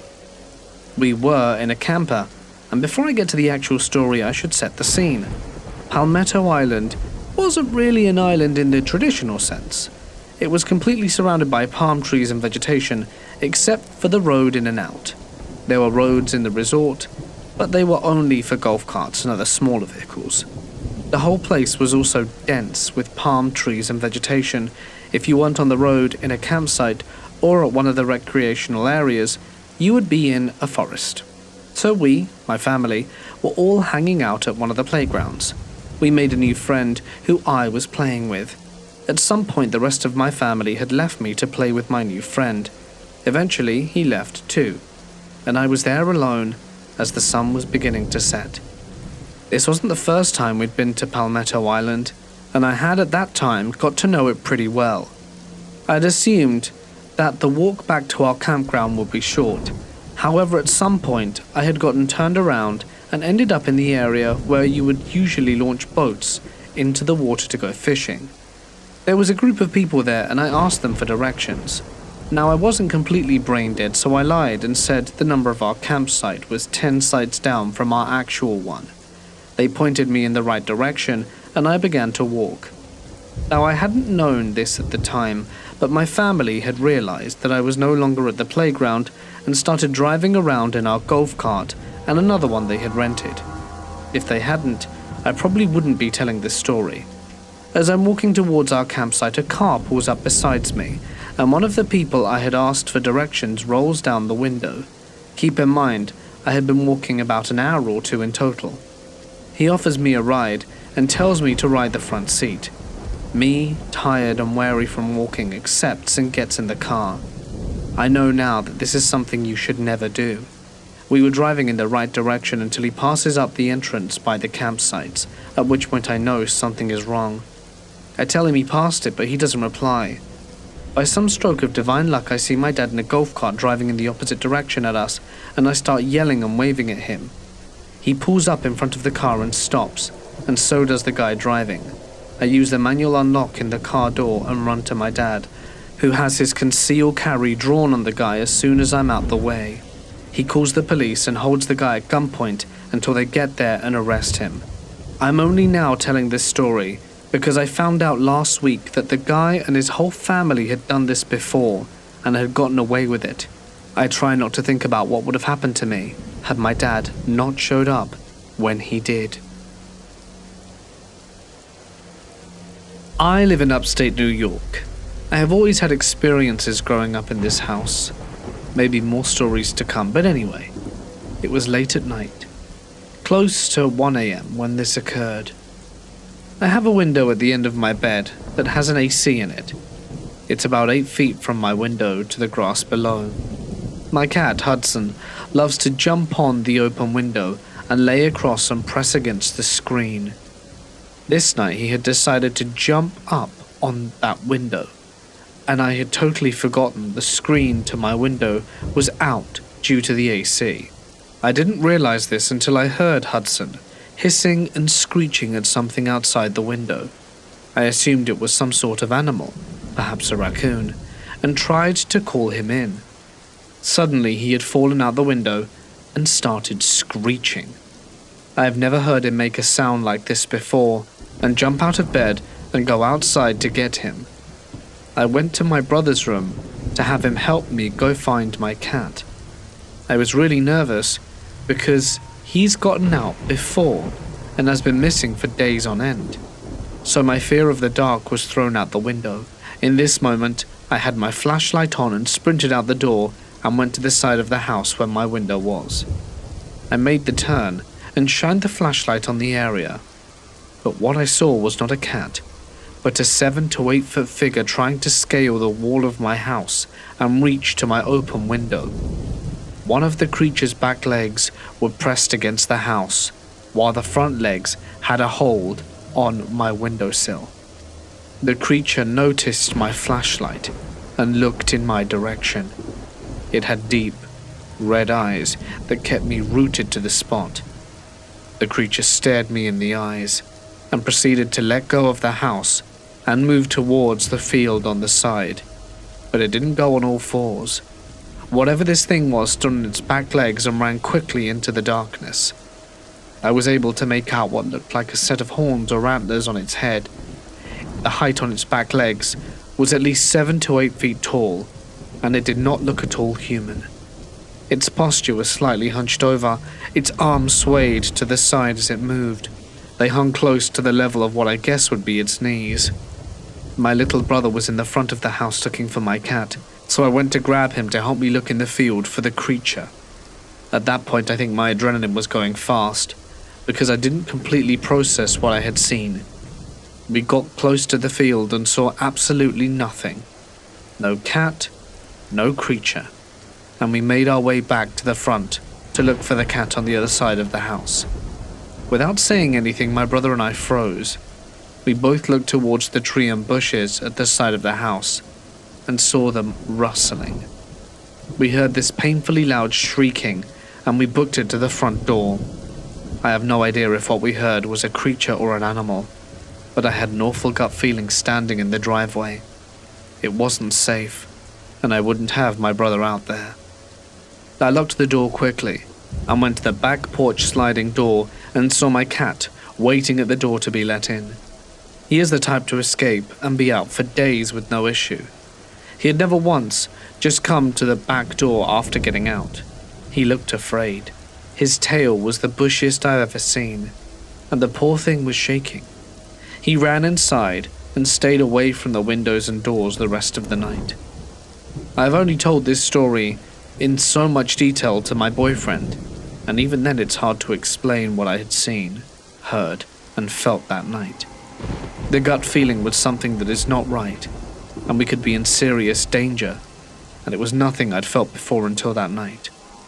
The most memorable part of that experience was the feeling I got when the creature stared into my soul with those deep red eyes. I have nightmares about that very event, and I see its eyes often when I close mine. It took me so long to process and analyze what I had seen, but the closest I can describe this creature to is a Wendigo. But I live fairly close to so-called Wendigo territory in New York. The whole experience freaks me out thinking about it, and I thought I'd finally share with you guys. A few years ago, my wife and her friends were out east of Portland, Oregon, on a really, really hot weekend, and on their way to Hood River, decided to stop at a place called Punch Bowl to cool off. They were going to be fast, so they just bought bathing suits and flip-flops and were just going to run up about a mile and jump in and jump out and keep driving. They had just arrived at Punch Bowl and were greeted by a fairly sizable crowd, maybe 75 to 100 people. They had just gotten out of the swimming area when they see a little trail of smoke. Within minutes, the small trail of smoke is huge and the smell is growing fast. A few folks got spooked and decided to leave to the parking lot, only to return panicked shortly after, saying there was a firewall that had blocked the trail. They immediately called 911. Within a few minutes, a helicopter over them began dropping notes of caution tape to the ground saying "Run," large fire spreading, head down, followed very quickly after with "Trail consumed, stay put." The fire is visible now and rapidly growing. The volunteers somehow got herself back there with a map and GPS and mapped out possible routes to escape along as wind sustained their current models. Ultimately, through the 36 hours of terror, they hiked over 15 miles on rugged terrain, barefoot, in bathing suits, in the middle of what later became known as the Eagle Creek Fire that almost torched the whole one side of the Columbia River Valley, escaping with their lives, but my wife still suffers some PTSD when she smells campfires. She said that for essentially 12 to 14 hours total, they had zero idea of where they were going, if there was any remote chance of getting out, or even if they were going the right way to follow this group. All 75 plus people made it out okay. Pretty incredible teamwork. Turns out the reason for the fire was some little teenager shot a bottle rocket down off a cliff into the worst possible area to shoot. And it was a tough situation for all those involved. It was summer break at university, and I decided to drive back to the hometown of Tohoku. Things were fine until the car broke down about 30 minutes away from my hometown. My car was old, and I didn't know if it could be repaired, but I managed to park my car on a back street close to a mountain pass. It was late at night, so luckily the road was empty. I didn't see any cars, so I chose to stop there. I pulled out my smartphone from my pocket, thinking I'd call either family or friends, but my battery was dead. My bad luck intensified. With no other options, I decided to walk along the mountain pass in search of the payphone. The worst possible outcome would be that I'd have to walk for a few hours to reach my hometown. After about 10 minutes of walking up the steep pass, I was thirsty, out of breath, and my shirt was wet with sweat clinging to my body, and I cursed myself for my lack of exercise. After a while, I saw a faint glow by the side of the road. A phone booth? Why would there be a phone booth on a mountain road? Does it get used at all, I wondered? Just for a moment I was suspicious, but the joy of finding a means of communication on this desolate mountain pass was greater than my initial doubt. I rushed into the booth, dialed my parents' number. Luckily I had change on me, and after a few rings it picks up. "Hey, it's me." There was no reply, just a mechanical buzzing sound. "My car broke down on the way. Can you hear me?" I could only hear the mechanical buzzing. Guess the payphone was broken. I went to put the phone back on the receiver when I heard a voice say, "I'll be there soon." And then the phone line was abruptly cut. Who did I just speak to?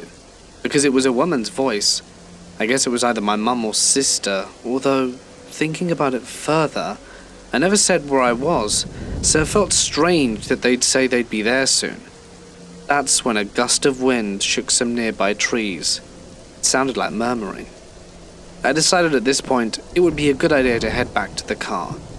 I realized that I was on a dark mountain road in the middle of nowhere in this strange phone booth. I got goosebumps, and felt at that moment that I was being watched. The voice of "I'll be there soon" danced around in my mind. It didn't feel right, so I made my way back. When I reached my car, I rushed in and locked the doors. My heart was beating through my chest. I stared ahead through the windshield, hoping that something or someone wouldn't appear out of the darkness. It was too much. I felt like such a target, so I shut my eyes and didn't want to see anything. I don't know how long I stayed like that. Then, a knock came at the driver's side window. I told myself to not look up, whatever I did, but I couldn't fight the urge to open my eyes. Bright light then filled my eyes and it was suddenly morning. But it was just night when I closed my eyes. The person who knocked on my window was still there, a middle-aged sunburned man, and I could see his mini truck behind him. He was saying something, so I unrolled my window. "You alright, son? Looked like you were in pain, but I guess you were just sleeping. I thought something bad had happened, you know." I was asleep. I don't even remember feeling tired. "Sorry, the truth is my car broke down. Would you mind if I borrowed your phone?" The guy was so decent he went above and beyond, allowed me to borrow his phone, brought me breakfast, and introduced me to a car mechanic friend of his. With my car repaired by noon, I managed to get to my parents' house safely. And while relaxing with them, I thought back to what had happened last night. I wondered if it was a figment of my imagination. Did I imagine the voice on the phone? Or fall asleep in my car out of exhaustion? I guess that's the most logical explanation, and didn't give it a second thought. But then, when I went to get my phone when it was fully charged, I gasped. The call history showed 506 missed calls, all from the number of a payphone. My name is Crystal, and these stories happened to my dad. Back in the 70s, my dad was running a trap line deep in the Rocky Mountains of Colorado. He was always hunting and going off by himself when he was a young adult. This was way before I was even a thought. He was in his late 20s and a large, burly man at around 6'2", and maybe 250 pounds of muscle. Very mountain man-like. After a while of being there, he noticed that animals were disappearing from his traps. Piles of hair or even just a foot would be left. Of course, there were predators wanting to score an easy meal, scavengers and the like, but he'd been trapping in this area for a long time, and nothing like this had ever happened before. It wasn't hard to tell what it was. A young brown bear from the trail it left. My dad was always prepared with protection, so decided to go after it. The trail led my dad to an old mine shaft. Boards were still attached when he found the entrance. Some mining hard hats and tools were left. The trail led right into it, and with a lantern in hand he headed inside. It seemed straight until it wasn't, curving around some until he found the back where they stopped digging. The bear was nowhere to be found. However, when he started back out of the mine, he didn't realize there was an air chamber that clipped off the main section.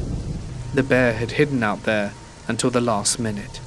The bear had pushed its weight onto my dad's back, making him fall onto his stomach, and the bear bit down onto his shoulder. However, something was wrong. He didn't feel like a regular bite. Something was off. The bear rolled my dad onto his back, and that's when my dad noticed why the bite was different.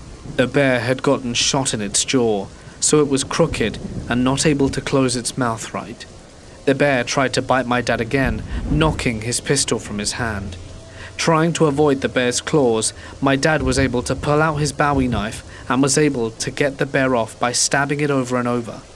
He was saddened to have to take its life, but it was more of a mercy killing.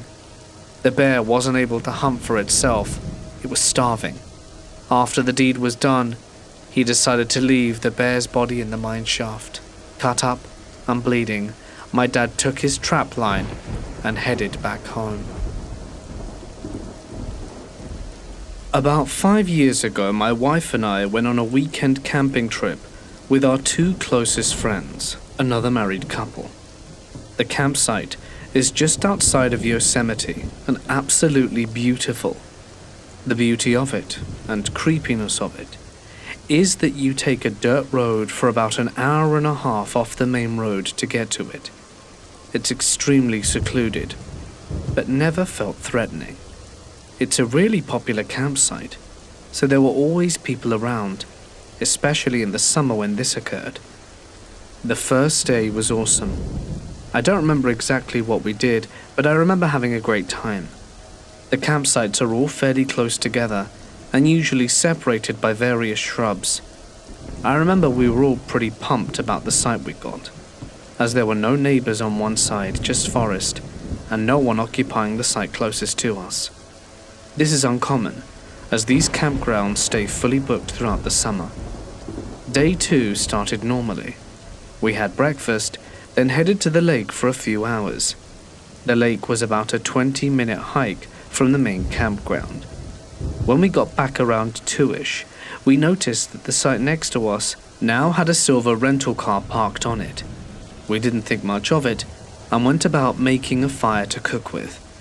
At some point we noticed the occupant of the site next to us, a pretty average-looking white dude, maybe in his early 40s. Honestly, he was so average-looking that it's hard to picture him. We all immediately caught on to the fact that he was constantly looking over at us. My friend Dave even made a comment to me under his breath. "You know, the guy keeps looking over here."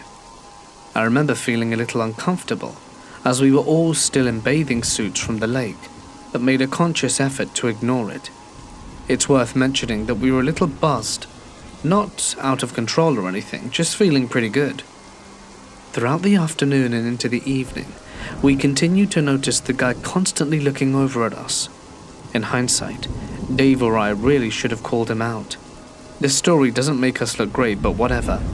I had been stressed at work prior to the trip and really didn't want to let some creepy dude throw off my relaxed vibe. The alcohol, coupled with the fact that we honestly kind of felt bad for him, led us to not confront him. Yes, it was very creepy, but I told myself he was just an awkward and lonely dude. Aside from the staring, there was a couple of mildly weird incidents that occurred leading up to the very weird stuff. The first was that at some point he left to go and do whatever. While he was gone, a girl in her mid-20s walked by and snapped a picture of his license plate. I remember asking her if she needed anything, and she smiled awkwardly and kept walking. Dave and I both thought this was odd, but we were preoccupied with beer. Later into the evening around 7, the camp host was doing her rounds checking people in. She checked us in and moved on to him. I remember all of us eavesdropping intently to hear what they were saying. I think we just wanted to hear what this creep sounded like. He kept asking questions about the bathhouse. We didn't know there was a bathhouse, or even what a bathhouse was, but he had like 100 different questions about it. Where is it? How late is it open? Is it private? Maybe not that weird, but in context definitely strange. The sun began going down. We were all drunk, so we weren't too concerned with the creepy dude anymore. At one point we went for a walk and noticed him snooping around what we believed to be the bathhouse. Now I would call this kind of behavior odd, but again, I was drunk and 5 years stupider at the time. We all laughed and talked about how creepy he was. Back at the site, we continued to drink and have a good time. At one point, the guy starts eating beans aggressively out of the can in the light of his single lantern and looked at us while doing so. And Dave and I kind of sniggered to each other about how strange it was. I don't think the girls noticed. Eventually we decided to go to bed. I think the guy had left his site at this point, and I kind of remember us making jokes like, I better not wake up to that dude in our window. My wife and I slept in our SUV with the seats folded down. Dave and Sarah slept in their camper shell of their truck, and I remember feeling a little creeped out as I fell asleep, but tried shrugging it off. At around 2:30 a.m., both my wife and I were jolted awake by what we thought was a woman's scream. We both looked at each other and asked if the other had heard that. We came to the conclusion that it was probably some people on the other side being loud, and decided to try and go back to sleep. As I was trying to go back to sleep, I began feeling very unsettled, and decided to get out of the car and take a look around. I cracked my door, trying to be as quiet as possible. I had gotten about one leg out of the car when I heard a faint but direct whispering coming from Dave and Sarah's camper shell about 4 feet away. I froze, and then I heard it again. Eventually, I realized that they were trying to tell me something, and I whispered back, "What?" Then I very clearly heard Dave say, "Start your car."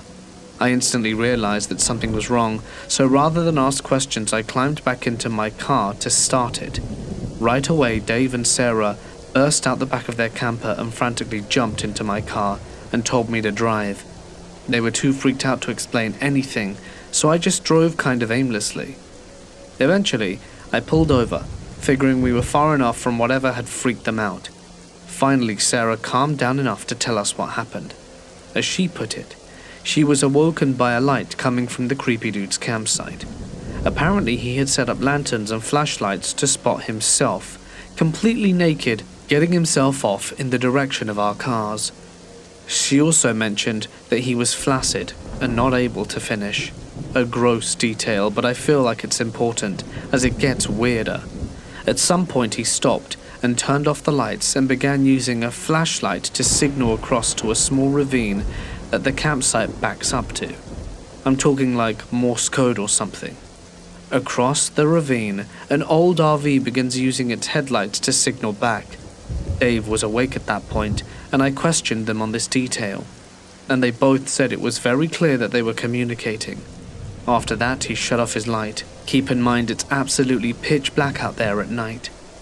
After a few minutes, they heard footsteps around their car, followed by a hard tap on the window, which is what caused Sarah to scream, hence me waking up. At that point, I decided that we needed to call the police. The problem was there was absolutely zero cell service at the campsite. Furthermore, it was about an hour and a half up a service road from what was already a very remote part of the state, so leaving at that night was not an option. We decided the best course of action was to alert the camp host, and drove around and eventually found the trailer she lived in. She was understandably confused to be awoken at 3:30 in the morning, but was responsive. She mentioned that the guy was really weird when she checked him in, and called the police on her satellite phone. Apparently there was a massive wildfire burning that weekend, and the police said they wouldn't be able to send anyone out till sunrise. The camp host said there really wasn't anything she could do beyond calling the police. It really sucked hearing that. Basically, we were stuck in our car in the pitch darkness while some crazy wanking dude was out and about, not to mention whoever was in that RV. One more really weird thing happened. At around 4 a.m. we were still sitting in my car when a man in a hood walked right up to the window. The second I noticed him, I switched on the engine and headlights and he ran off into the trees. We all sat in the car until sunrise. Once it was light out, we went back to the site to pack things up. His car was there with blankets hung all in the windows.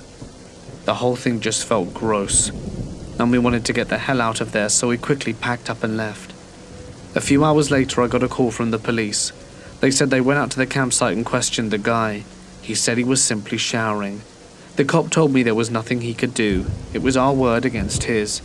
He also questioned the people in the RV. They said they didn't know what he was talking about, but mentioned, and I quote, "A very rude camper screamed in the middle of the night." The whole experience with the police was frustrating. I tried following up, and even tried to get help from a family member who's a sheriff, but he even said there wasn't anything they could do unless that particular police chief really wanted to investigate the guy. And that's the story. I learned a lesson about being polite when people make you uncomfortable. Nowadays, I'm much more aggressive with creepy people.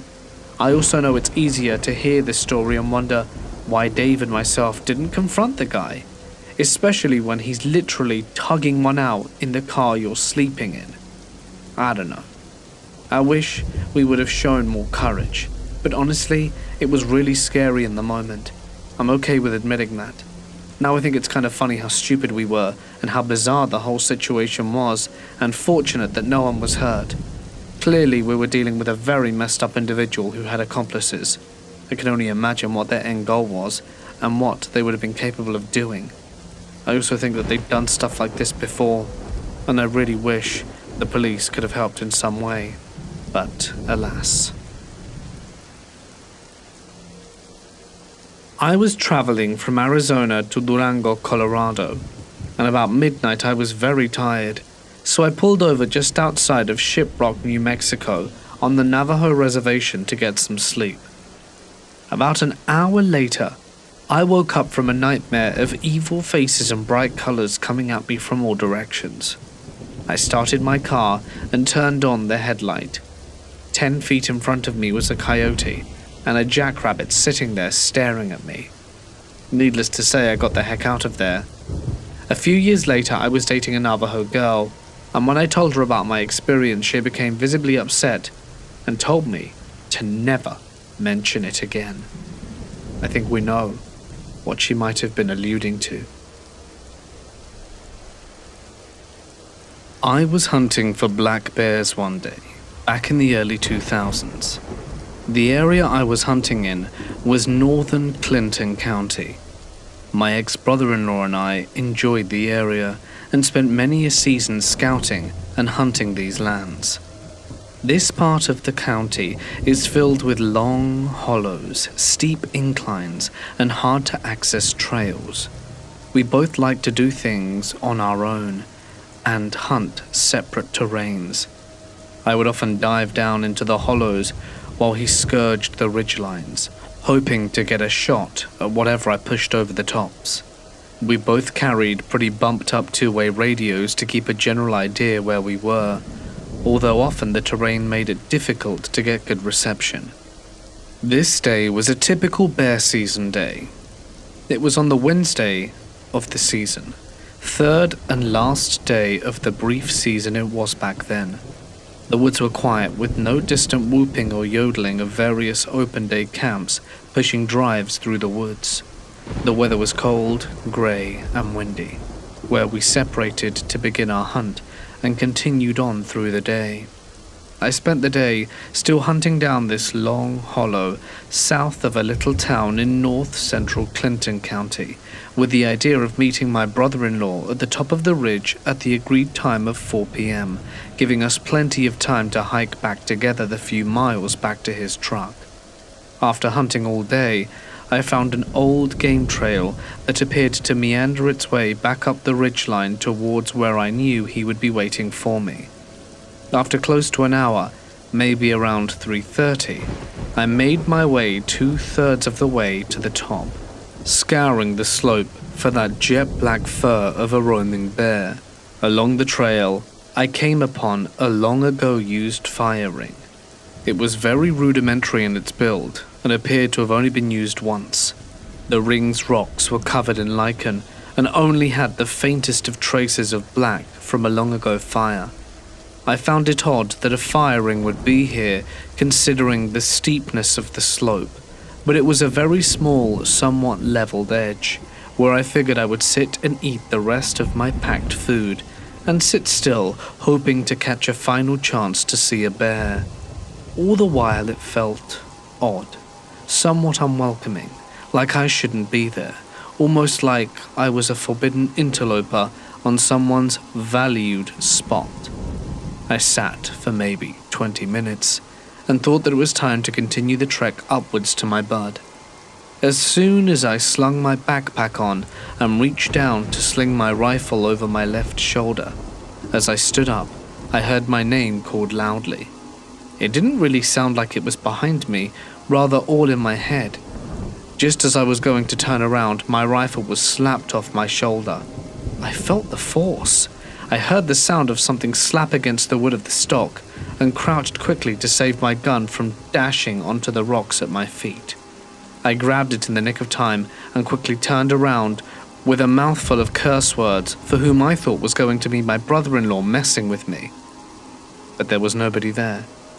Absolutely no way anyone could have rushed off without me either seeing or hearing them. I felt a sick feeling in my churning stomach, chills throughout my body. I muttered a few Hail Marys and sped up to the top of the ridge. I met my bud, and we quietly hiked our way out of the woods to his truck into the spreading dark of the evening. This has bothered me for years, and I have not been back to those particular woods since. Someday, I hope to. This was 2 decades ago, when they used to do donkey tours in the Grand Canyon. You ride the donkey and then hike. You camp. But we did the day tour, and a woman who was probably in her late 60s to early 70s was in front of me and on an incline when she began to act strange. She was swaying left and right, as on a steep cliff, which was very safe and wide. It swayed back and forth for maybe a minute, and she just slumped over and then boom. It looked like she passed out, and pulled the donkey to the left of her and fell over the cliff.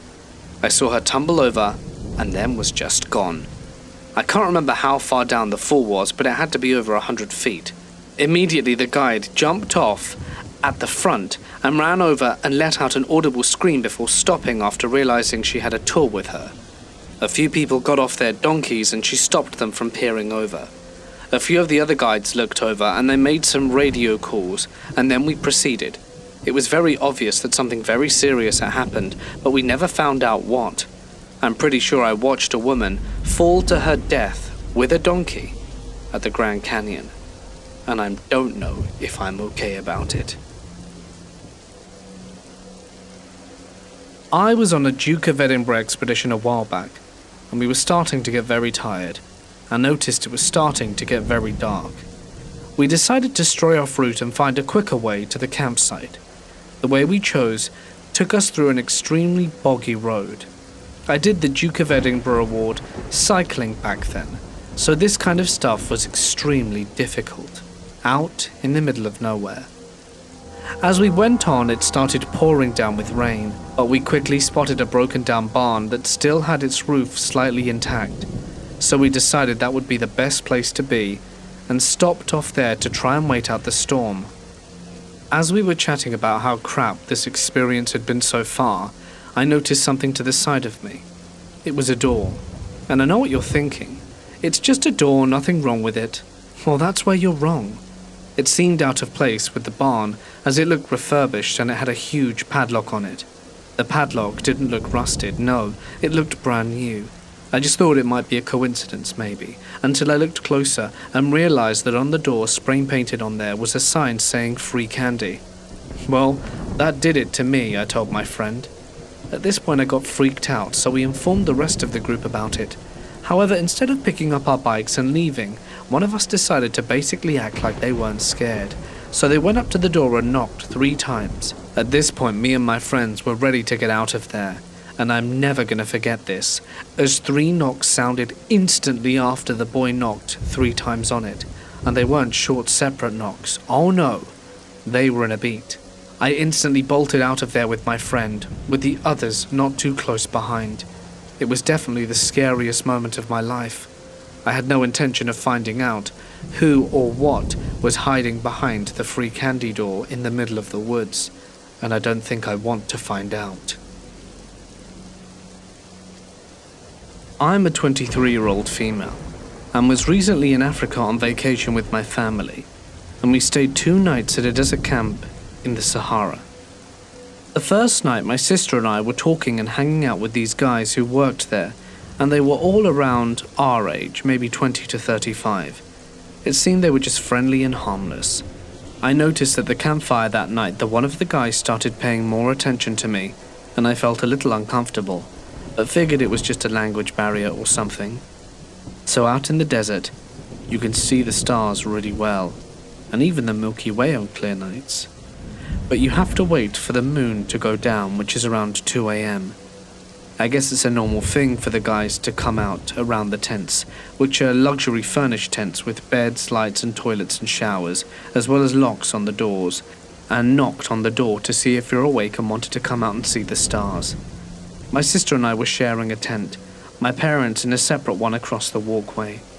The first night around midnight I told my sister I was too tired to go out because I was falling asleep, so she left to look at the stars without me. And I didn't lock the door because I didn't want her to get locked out if I fell asleep, which I surely would have. Fast forward about an hour, and I'm on my side, asleep, when I wake up suddenly to see a head peeking in from the tent door. I thought it was my sister, so I groggily asked her, "What are you doing?" Because it was just weird the way she was standing there. I started to wake up more, and realized it was the guy's head from the campfire peeking his head into my room while I was asleep. Now I know it could have been a simple misunderstanding, but I felt completely violated with my privacy, especially because we were on their territory in the middle of the desert, and I'm not kidding, we had to take a half-hour truck ride into the dunes just to get there. I was in fight or flight at that moment. He literally woke me up with a panic attack, and I was starting to get very nervous, so I went to the door and told him I was tired, and he kept on trying to get me to come out to the dunes with a blanket. Classic male move, but I kept saying no, that I didn't feel good and I was tired. At this moment, I don't know where my sister is, I don't know where my family is, I'm disoriented as hell, and all I know is that this man standing in front of me was watching me sleep. I don't know for how long he had been there, it could have been a second, it could have been minutes, but either way, I was high-key horrified. I told him no, again, and said I'd go look at the stars tomorrow night. He told me that he wouldn't be at the camp the next night, and that's why he wanted to go out tonight, but I wouldn't budge. Once he realized I wasn't going to come outside, he asked me if he could have my number, and I told him no, that I had a boyfriend. I didn't, but it seemed like the only way this guy would respect my disinterest by knowing there was another man in the picture. After I said that, he asked for my first name, and I gave it to him because I thought it wouldn't do any harm, and then I said goodnight and locked the door. I went to the bathroom and had diarrhea. He literally scared the crap out of me, and while I was on the toilet I heard him come back and start calling my name from outside the tent, but I stayed quiet and didn't say anything. I finished up in the bathroom and lay down in bed, still trying to calm down from what had just happened because my heart was racing. I heard him come back, calling my name again. I laid in bed as still as I could and didn't say a word. I tried texting my dad, but he was not answering, and I didn't feel comfortable leaving the tent. Finally, my sister came back, and my dad was with her, so I told them what had just happened, and they were confused and thought it was weird, and that was kind of it. The next day I brought it up at breakfast again, and my sister and dad basically told me I was being dramatic and that I should stop talking about it because it really wasn't that big of a deal. My mum was the only one who was like, yeah, that's not okay at all.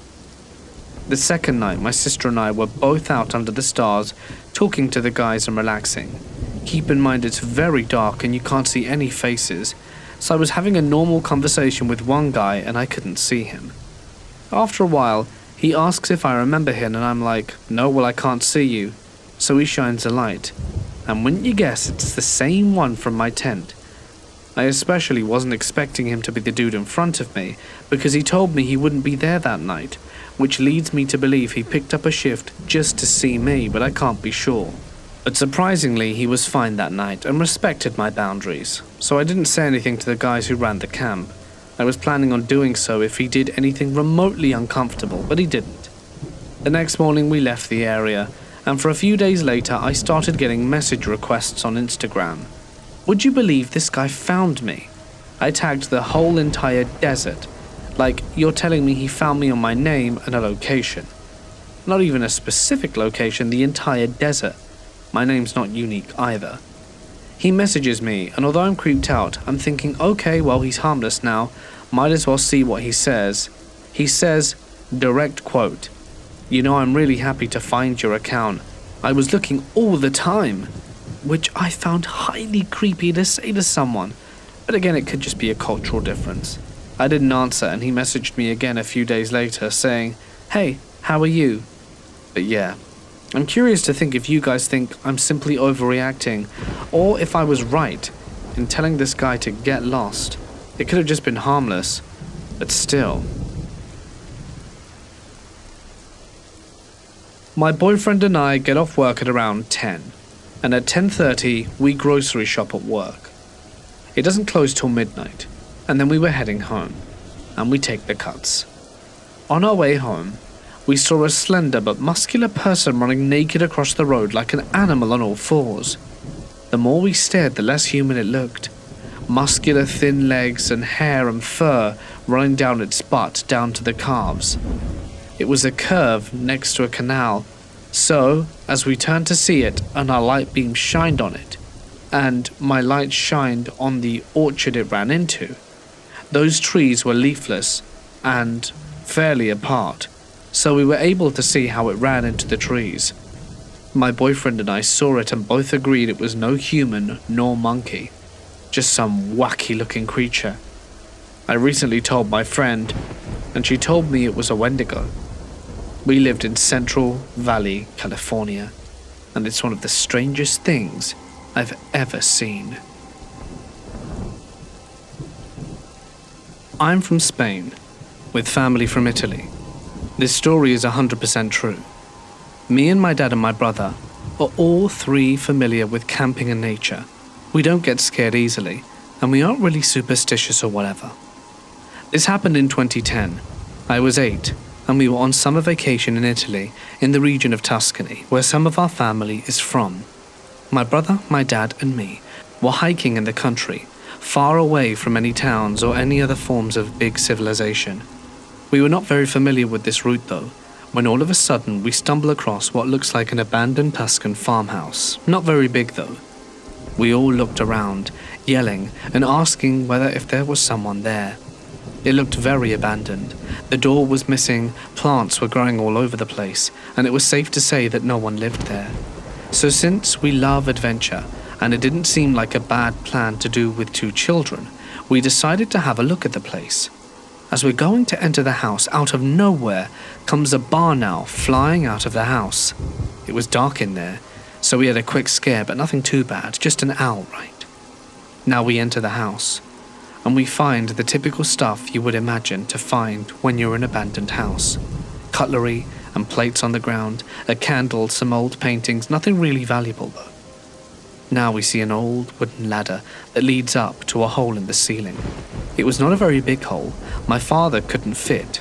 To give you an idea, he's like 6'2", and since I was the eldest of the 2 kids, I would go up and tell them what I saw.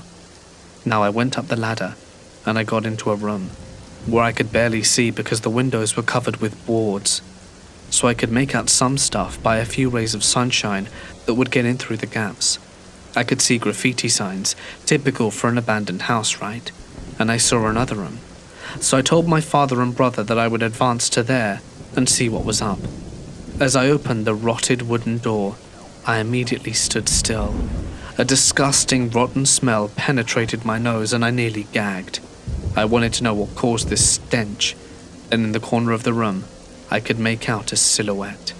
As I got closer to investigate what it could be, I could barely make out that it was the lifeless body of a dog, a big dog, and spicy detail. The body was skinned, no fur, nothing, just pure rotting flesh in the shape of a large dog. I don't remember how long I stood there frozen, but I woke up from my shock with the screams of my brother. Apparently the barn owl had gotten back inside the house and almost hit him. So my dad yelled at me to come back and I gladly obliged.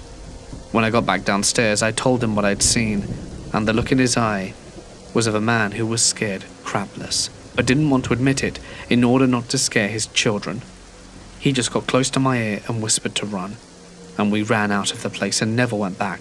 Now to some it might not be very frightening, but being in that dark, abandoned place in the middle of nowhere and finding a skinned, rotting dog was enough to set fear and adrenaline to course through my mind, as I'm sure it would for many if they ever come upon a similar situation.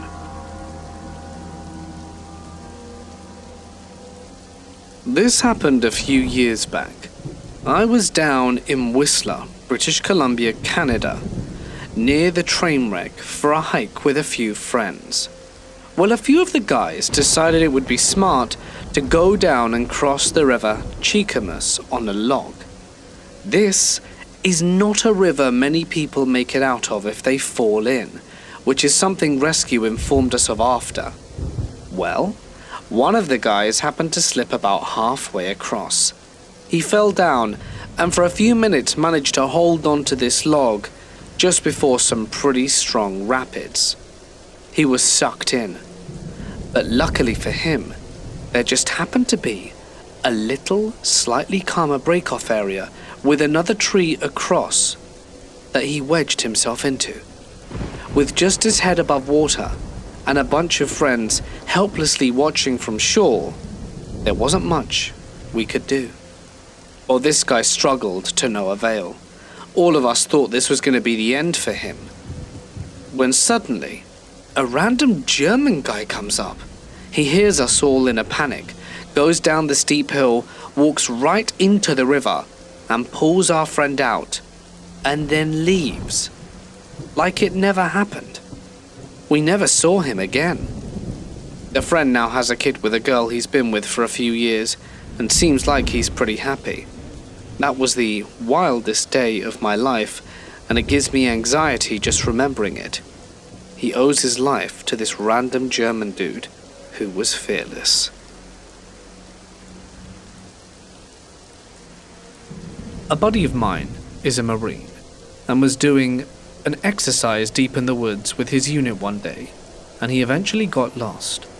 After walking around for a bit, trying to find out where he was, he came across 3 guys and asked them for directions.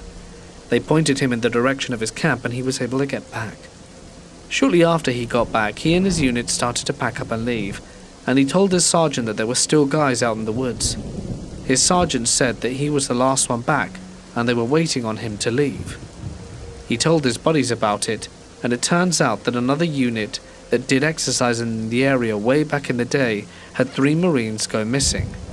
There had been other Marines that got lost in the same area, and they'd had similar experiences of running into 3 guys that pointed them in the right direction. It's just very spooky and strange. I'm a 23-year-old female, and was recently in Africa on vacation with my family, and we stayed 2 nights at a desert camp in the Sahara. The first night, my sister and I were talking and hanging out with these guys who worked there, and they were all around our age, maybe 20 to 35. It seemed they were just friendly and harmless. I noticed at the campfire that night that one of the guys started paying more attention to me, and I felt a little uncomfortable, but figured it was just a language barrier or something. So out in the desert, you can see the stars really well, and even the Milky Way on clear nights. but you have to wait for the moon to go down, which is around 2 a.m. I guess it's a normal thing for the guys to come out around the tents, which are luxury furnished tents with beds, lights and toilets and showers, as well as locks on the doors, and knocked on the door to see if you're awake and wanted to come out and see the stars. My sister and I were sharing a tent, my parents in a separate one across the walkway. The first night around midnight, I told my sister I was too tired to go out because I was falling asleep, so she left to look at the stars without me. And I didn't lock the door because I didn't want her to get locked out if I fell asleep, which I surely would have. Fast forward about an hour, and I'm on my side, asleep, when I wake up suddenly to see a head peeking in from the tent door. I thought it was my sister, so I groggily asked her, "What are you doing?" Because it was just weird the way she was standing there. I started to wake up more, and realized it was the guy's head from the campfire peeking his head into my room while I was asleep. Now I know it could have been a simple misunderstanding, but I felt completely violated with my privacy, especially because we were on their territory in the middle of the desert, and I'm not kidding, we had to take a half-hour truck ride into the dunes just to get there. I was in fight or flight at that moment. He literally woke me up with a panic attack, and I was starting to get very nervous, so I went to the door and told him I was tired, and he kept on trying to get me to come out to the dunes with a blanket. Classic male move, but I kept saying no, that I didn't feel good and I was tired.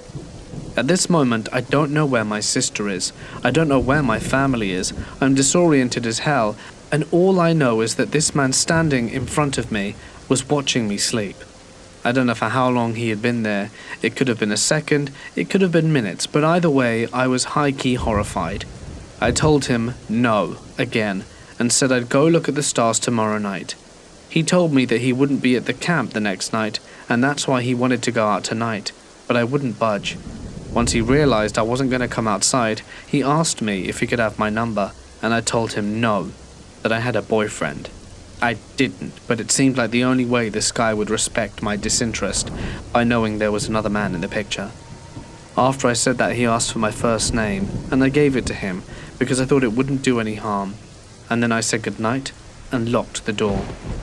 I went to the bathroom and had diarrhea.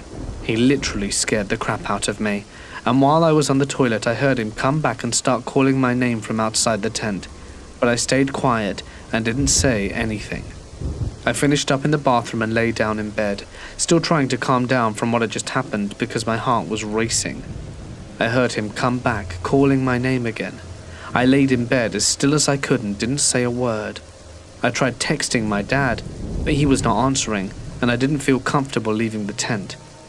Finally, my sister came back, and my dad was with her, so I told them what had just happened, and they were confused and thought it was weird, and that was kind of it. The next day I brought it up at breakfast again, and my sister and dad basically told me I was being dramatic, and that I should stop talking about it because it really wasn't that big of a deal.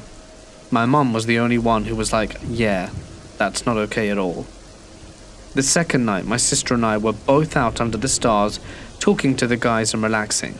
Keep in mind it's very dark and you can't see any faces, so I was having a normal conversation with one guy and I couldn't see him. After a while, he asks if I remember him and I'm like, no, well I can't see you. So he shines a light. And wouldn't you guess it's the same one from my tent. I especially wasn't expecting him to be the dude in front of me because he told me he wouldn't be there that night, which leads me to believe he picked up a shift just to see me, but I can't be sure.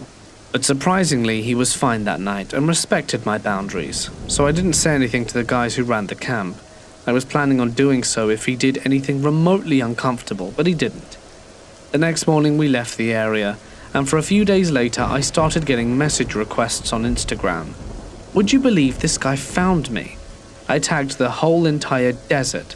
Like, you're telling me he found me on my name and a location.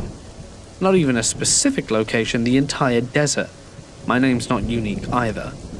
He messages me, and although I'm creeped out, I'm thinking, okay, well he's harmless now, might as well see what he says. He says, direct quote, "You know, I'm really happy to find your account. I was looking all the time," which I found highly creepy to say to someone, but again it could just be a cultural difference. I didn't answer and he messaged me again a few days later saying, "Hey, how are you?" But yeah, I'm curious to think if you guys think I'm simply overreacting, or if I was right in telling this guy to get lost. It could have just been harmless, but still. My girlfriend and I were vacationing in Joshua Tree. Before we left, I jokingly told her, whatever you do when we get there, don't talk about skinwalkers. Talking about them gives them power, and I'd rather not risk us getting eaten by cryptids. We both laughed about it and continued packing for the trip. The place we were staying was a remote cabin in the middle of the desert, and when I say remote I mean it.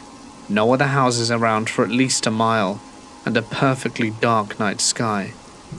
One night, we decided to make a campfire, have some drinks and make some s'mores. It's pretty quiet around us. All we can hear is the wind howling across the plains and the crackle of the fire. My girlfriend gets a devilish look in her eye and says, "So, tell me about the legend of Skinwalker." I crap you not. The moment she finished her sentence, a pack of coyotes began howling in the distance. It wasn't a normal howl either. It sounded painful, like they were mourning some sort of great loss. Suffice to say, we got out of there real quick, extinguished the campfire, and ran back to the cabin. I don't think either of us slept that night, being constantly kept up by the creaks and groans of the cabin. Back in the 80s, my mum's friend Jody was friends with the park rangers at Fort Pickens. The rangers have a 2-story house near the fort that they use for various things like storage. In the attic there's a bed.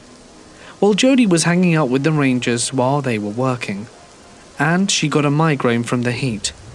The rangers let her go to the house and sleep it off. As she was sleeping, she began to have a nightmare about someone choking her. She couldn't see who it was, she just had the feeling of a hand crushing her windpipe.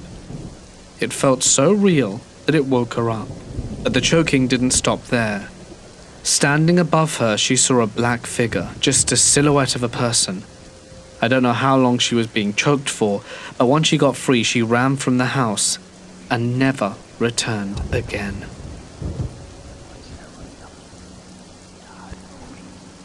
On the Oregon coast, there are a bunch of cliffs and trails that look out over the sea. I went there with some friends to look out at the water, and there was a lady that went over the barrier and had slipped. She was hanging onto a big slab of rock with a drop several feet behind her that was insanely high up. They were able to save her. We actually got to talk to her a bit after, and she said she hurt her toes from having to hold on with them. A week or so later, someone else found themselves in a similar situation. Please don't walk out beyond the safety point. It's so incredibly dangerous and there are so many people that do it. It may look safe, but it's easy to slip, and the fall is unforgiving. In high school, some friends and I would often cruise in the back roads of our small town and break into abandoned houses and use our video cameras to capture ghost videos. One night we drove by a very deep ravine that was dried up and the ground was covered in leaves. I said we should check it out and see who would go furthest into the ravine. 3 of us went in and the other 3 stayed behind, saying it was way too scary to check out. While we were walking, we saw an empty gallon jug, then came across a piece of blue clothing, then some other trash. We didn't have the flashlight turned on to add to the effect. We just used it every now and then to see things better. The moon was full, but it was very hard to see because of all the tree covering.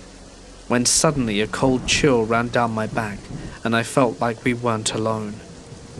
I froze. My friends stopped immediately with me. They knew what I had felt. We could hear a rush of branches breaking and leaves crunching. It was all around us at the top of the ravine. My friend shined his light and we could see people rushing all around us. We turned and ran the way we came in, just into darkness. I'm so amazed none of us fell. We got to the car and started pounding on it as we jumped in, and I got into the driver's seat and we floored it out of there. We were deep in the woods, maybe 20 miles from town, but rushed home, all of us talking at once. We've all been warned by authorities to stay out of the woods, that strange and terrible things happen in there, but we didn't listen. Things could have ended much differently for us. I'm glad we made it out okay. For context, the town is a tiny place way south of San Antonio. Maybe 15 people live there. We've heard that drug trafficking and human trafficking are very common in the area. Bodies are always found in the woods. Further south from where we were, there's a mass graveyard behind a cemetery of bodies of people found in the woods. The country just didn't know what to do with all the bodies, so I think it might have been something akin. I've had 2 different scary encounters that I wish to discuss. The first was camping near Tesuque, about an hour from Santa Fe. On a weeknight, it was quite cold, and I was supposed to leave early in the morning for Texas, and it was forecast to snow. Being the young genius that I was, I slept in my Jeep to negate all these. Middle of the night, an SUV quite literally skids to a stop in the gravel in my campground. This wakes me up, and I'm on edge. The SUV is blasting mariachi music, incredibly odd, but I figured these people were just drunk or high. The doors open, these people get out and start running through the woods screaming bloody murder, and I mean these people sound like they're gonna die. I'm at an absolute utter loss. Maybe a minute or 2 later, everything gets suddenly quiet, and I don't hear them anymore. Tucked into my sleeping bag, I started to absolutely crap myself. I'm sitting here, cramped up in the back of my Jeep, wishing and praying them away. I don't know how long it was. I dared not look at my phone, but eventually I heard quiet voices around my Jeep. The only thing I caught was, "Do you think someone's in there?" As you can imagine, I absolutely lost my cool. I just started screaming and crawled as fast as I could to the front seat where I turned the light on and stuck the key in the ignition. As I looked up, I see these people scattering away like roaches in the trees and down the mountainside. Ever since, I kept a J-frame revolver in my center console whenever I travel. The state permit is recognized in a lot of places, so it's a nice luxury to have. The second was in the city of Little Rock, Arkansas. I was heading to Oklahoma from the East Coast to visit family for Christmas. I was too cheap to pay for a hotel, so I got off I-40, parked behind a hotel and slept in my Jeep. The middle of the night, I get awoken by the sound of a small scraping noise. Confused, I open my eyes to see a figure outside, attempting to work the zipper of my soft top. Horrified, I simply sat there.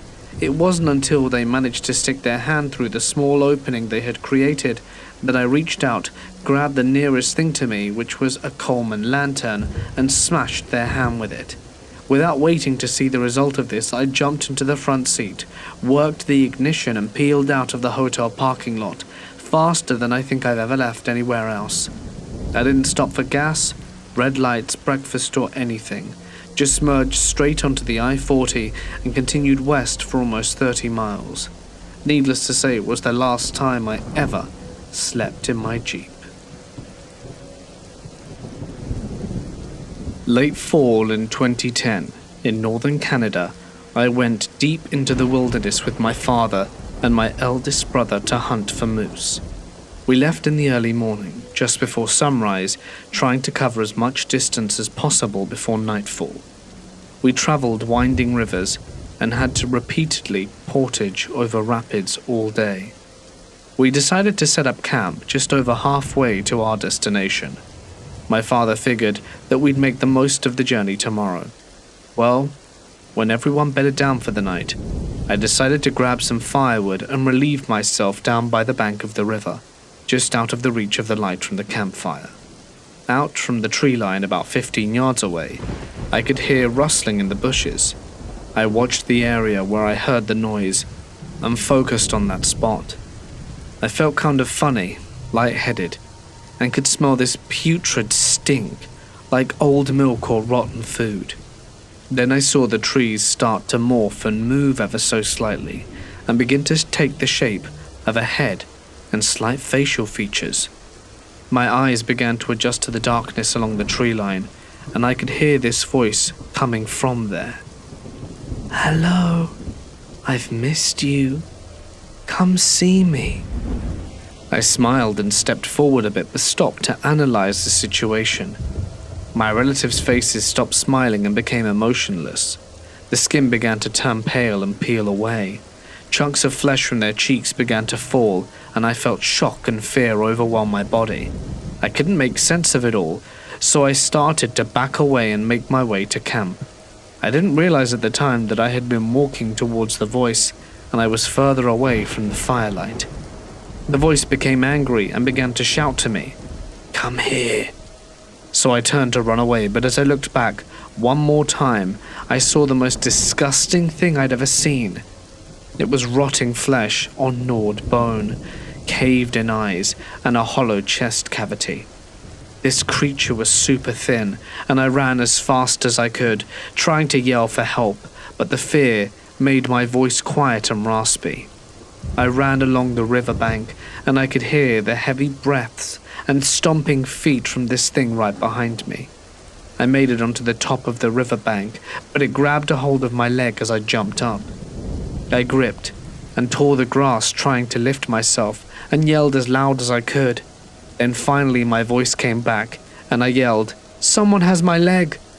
My brother woke up and ran over to where I was and pulled me and took me over to the fire.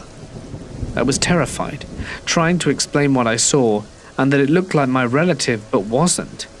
I was trying to convince them that I wasn't seeing things, and my brother nodded his head and said, "I saw it too. I know." That solidified it. He acknowledged that it was real. We stayed up all night after that, rifles loaded and close by. We packed up when the sun was coming up and went back home. We haven't shared this story with anyone out of fear of being labelled as crazy or liars. I had nightmares and couldn't fall asleep for months after. I would see things in the dark constantly, or figures looking in my window, or hear whispers when I was home alone at night, or walking back. Eventually I was seeing dark figures daily. I went to medicine men/shaman for help, but I've learnt that ceremonies only relieve it temporarily. Friends gave me everything from protection pouches to certain crystals. I found out that there's a strong possibility that I encountered a Wendigo. I learned that if you encounter one and survive, it attaches itself to you like a parasite. I learned that it could only do this if it touches you, which it never did. Ever since that night I've been on edge when I enter a forest or wooded area, which sucks because I love being outdoors and hunting in nature. Now I always feel like I need to keep my guard up, keep my back against something when I'm out in the wild. Make your own conclusions about this. I've paid a price for being an ignorant child to the stories of old. They're real. At least, I attest to that. This story happened around 2.5 years ago. I was in a remote area. Not that desolate, but by no means easy to get to. It was totally deserted due to the extreme cold and heavy snowfall. When all of a sudden I noticed I was being followed. I stopped to see if this person would catch up with me, but it seemed like they'd picked up the pace, noticed that I was onto them, and then stopped. When I resumed walking, it seems that they did too, and I decided to keep hiking as if nothing were out of the ordinary. But after an hour, they vanished. I didn't look behind me for at least 10 minutes, and when I turned again, they were gone. The trail elevation varies a lot, and there are several bends, but I never saw them again for the rest of the hike. My best explanation is the person grew tired, as it's very hard and exhausting to hike in deep snow if you're not a very fit person, and either turned back or just slowed way down. The most confusing part for me is where did they come from? They weren't always behind me. They didn't seem fast enough to have started the hike long after myself and caught me up. Maybe they were in the woods and found the trail again? I'm really unsure what to make of this, and I'm not a skittish person by nature. Usually I try to find a reasonable explanation for things. I'm 6'2" and 225 pounds, and I have been hiking and camping for the best part of a decade now. but a combination of how this person appeared in like 2 hours into the hike, how he was reacting to my movement, and how he was walking near the edge of the trail under the trees was pretty unsettling. I'm interested to hear if any of you guys can shed some light on this odd occurrence.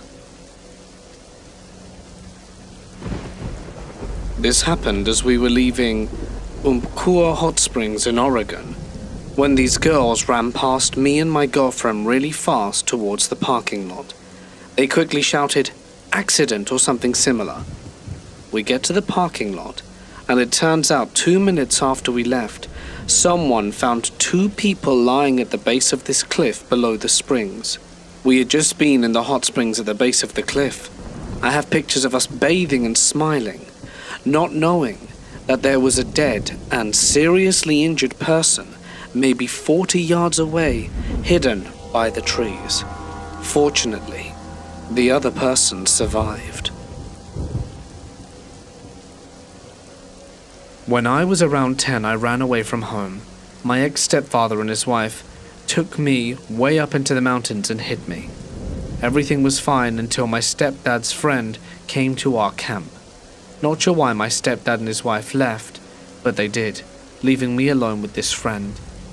All during my growing up, I had been warned that this guy liked his girls young, and to not be left alone with him. Yet here I was, miles from help, with this way older dude getting creepier and creepier in his comments and actions. I waited till he stepped out for a leak, grabbed the horse I had been assigned to, and went to hide in the woods. I got far enough away to where I couldn't be seen and hunkered down to wait for the safe adults to come back. I could see the guy hunting around for me, but he couldn't see me. It was dark, and luckily my horse stayed quiet. I don't know for certain what the guy wanted, but I'm glad my instincts led me to choose the woods and get away from him. I'm almost 49, and it hadn't occurred to me that till last night at work, the whole thing was a giant red flag made of smaller red flags. I have never been so grateful to have listened to that inner voice. Of course, it was kinda hard to ignore, since I was shrieking by then. My stepfather and his wife obviously were not good people. I was dragged out of a tent in my sleep by a pack of dingoes on Fraser Island in Australia. I woke up to a weird feeling at my feet and saw that they were chewing on my toes through the sleeping bag. One of them was standing on my hip/stomach, staring at me in the face. Now, I'm not a fighter, but I hit him such a punch on the side of the head, like the perfect right cross to his cute little face. He went flying sideways, which spooked all of the others, about 4 or 5, and with a few kicks from my bagged up legs, they scurried away. I went back to the tent to find my then girlfriend asleep, still snoring away. The next morning, I went over to our tour guide fella, massive Aussie dude called Tony, and told him what happened, and he asked, "Did you see which one it was?"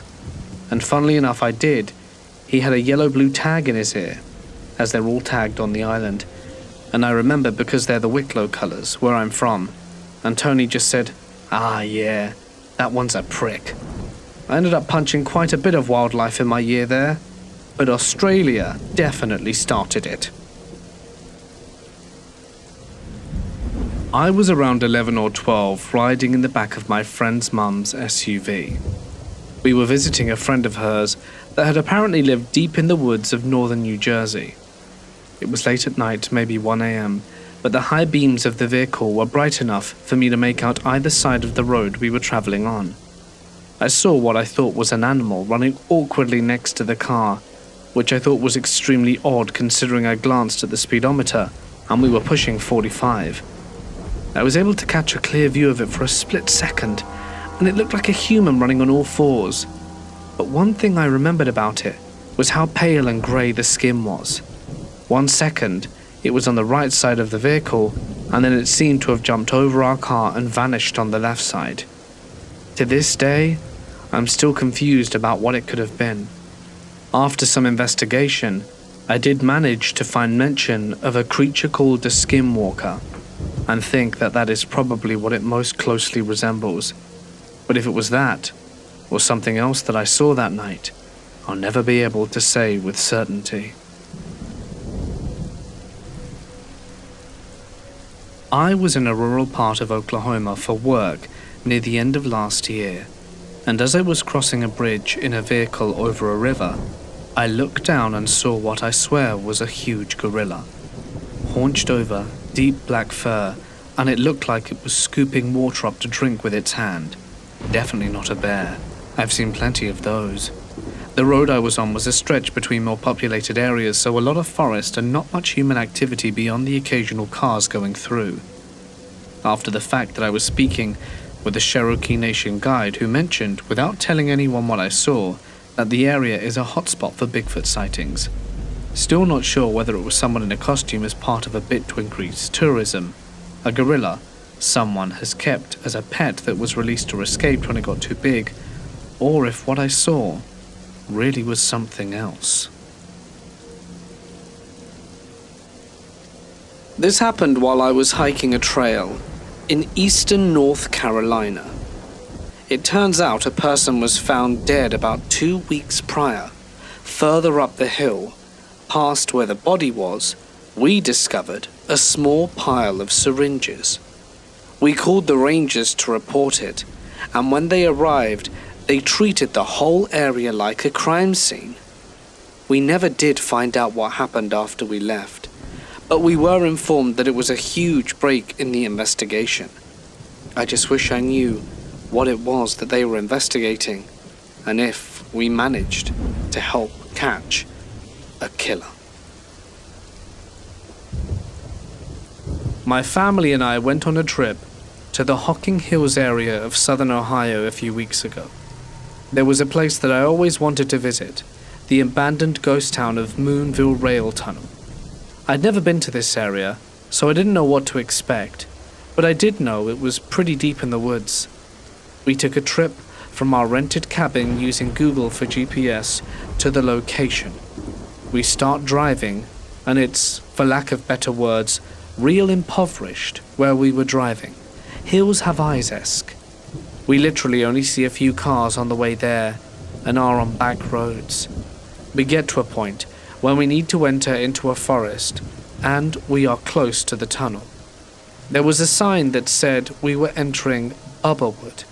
For a little information, I drive a Mercedes that I'm just lucky to have, and have my husband in the car, a black man with dreadlocks, and my 10-year-old non-verbal autistic son and my 6-year-old daughter. We drive down this really creepy stone road in the forest, and there's nothing back there, no houses, no cars, no one. We see signs that we are close and pull into the parking lot. There's a footbridge which we walk over and make our way towards the tunnel, which is a lot larger than I expected. We hear this sound coming from the other side of the tunnel that goes into the woods away from the parking lot. A truck comes driving through the tunnel towards us while we're on foot. He gets out of his truck with a chainsaw, and it's a white guy in his 60s. He walks with my entire family everywhere we go, and through the tunnel. I tried to make small talk with him, and he pulls some info that he worked for the Department of Natural Resources, and he really wasn't budging.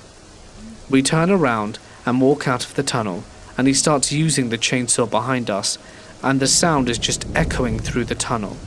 At this point we have no cell service, and literally no one knows my family is out there except us. I was really worried about my car, and sending the wrong idea to people like we have money or something. We rush to the car and get the kids into their booster seats, and this guy comes driving over the footbridge in his truck towards us in the parking lot. I honestly don't even know how his truck fits on it. He stops again, gets out of his truck and starts walking in the other direction, much to our relief. About this time I notice there are dusty handprints on my car. I asked my husband if they were his, and we compared his hand and my son's, and they were not a match. I don't know who could have touched the car, because we were with the chainsaw man the entire time we were there, and we get out of there as fast as possible. Just a few minutes later, I look in my rearview mirror, and there's a bunch of dust kicked up behind us, and there he is. He had to have driven pretty fast on the stone road to catch us up like that. There's nowhere to go in these woods. The road is basically one lane, and we have no cell service or GPS. Every time I think we lose him, he's there again. I'm waiting for my tires to get popped or something, or this guy to ram me off the road into a ravine in the woods. Finally, we get out of the woods and I turn out, and he's still following. We were following directions printed to get back, and I ended up making a wrong turn in the excitement. The guy in the truck was finally gone, and I turned around to go back past the stone road that goes into the forest. There was one lone house near this road, and there is his truck parked there. He had to have seen us drive onto the road into the woods and taken some back way to the tunnel. I don't know if he was just trying to protect the site from more graffiti or what, but he really creeped us out. It was like every scary movie trope rolled into one single event, and I wish it never happened to anyone ever. This happened to a group of friends and I on a camping expedition for an award program. It was the second day, and we were coming to the end of a 6-hour walk. We were walking across a small country road. The nearest house was pretty far behind us and way out of earshot. At the end of the country road was a bridleway that ran perpendicular, probably about 2 miles from a nearby village. As we were approaching the bridleway, an unmarked white van came up the road, and instead of stopping, he pulled up in front of us. The width of the van was about that of the country road, so couldn't get past. He rolled down his window and started asking us questions. It wasn't uncommon for locals to ask us questions or give us words of encouragement, but this guy didn't sit right with me. Being an all-female group, and not to mention all of us incredibly exhausted, this was a concern of mine, but I brushed it off since it didn't seem to concern anyone else. I figured I just watched too many true crime documentaries. He asked what we were doing, as many people had, and we explained the award program we were on. His questions began relatively normal and small talkish, but they began to get more specific. "You're camping out tonight then?" We replied and said that we were, ready for him to drive off so that we could continue our route. "Where's your campsite?" This specifically sent shivers down my spine. This may not have been anything sinister, but that was none of his business. I feigned ignorance, as if I didn't know where the campsite was, and gestured vaguely in the opposite direction of the site. Again, just expecting him to shrug it off and go about his day. But no. "Surely you must know where your campsite is." This is where one of my friends blurted out the name of the campsite. I froze for a second, but luckily he didn't hear this. He managed to ask us questions like, "Is it that way? What does it look like?" This was far too specific for my liking, so I maintained I had no idea. Eventually, looking strangely disappointed without saying anything, he began to drive away. We waited until he was way down the road before we continued walking, a little shaken. We made it back to the campsite and reported it to the counselor. I hardly got any sleep that night. Perhaps I was overreacting, but I dread to think what might have happened.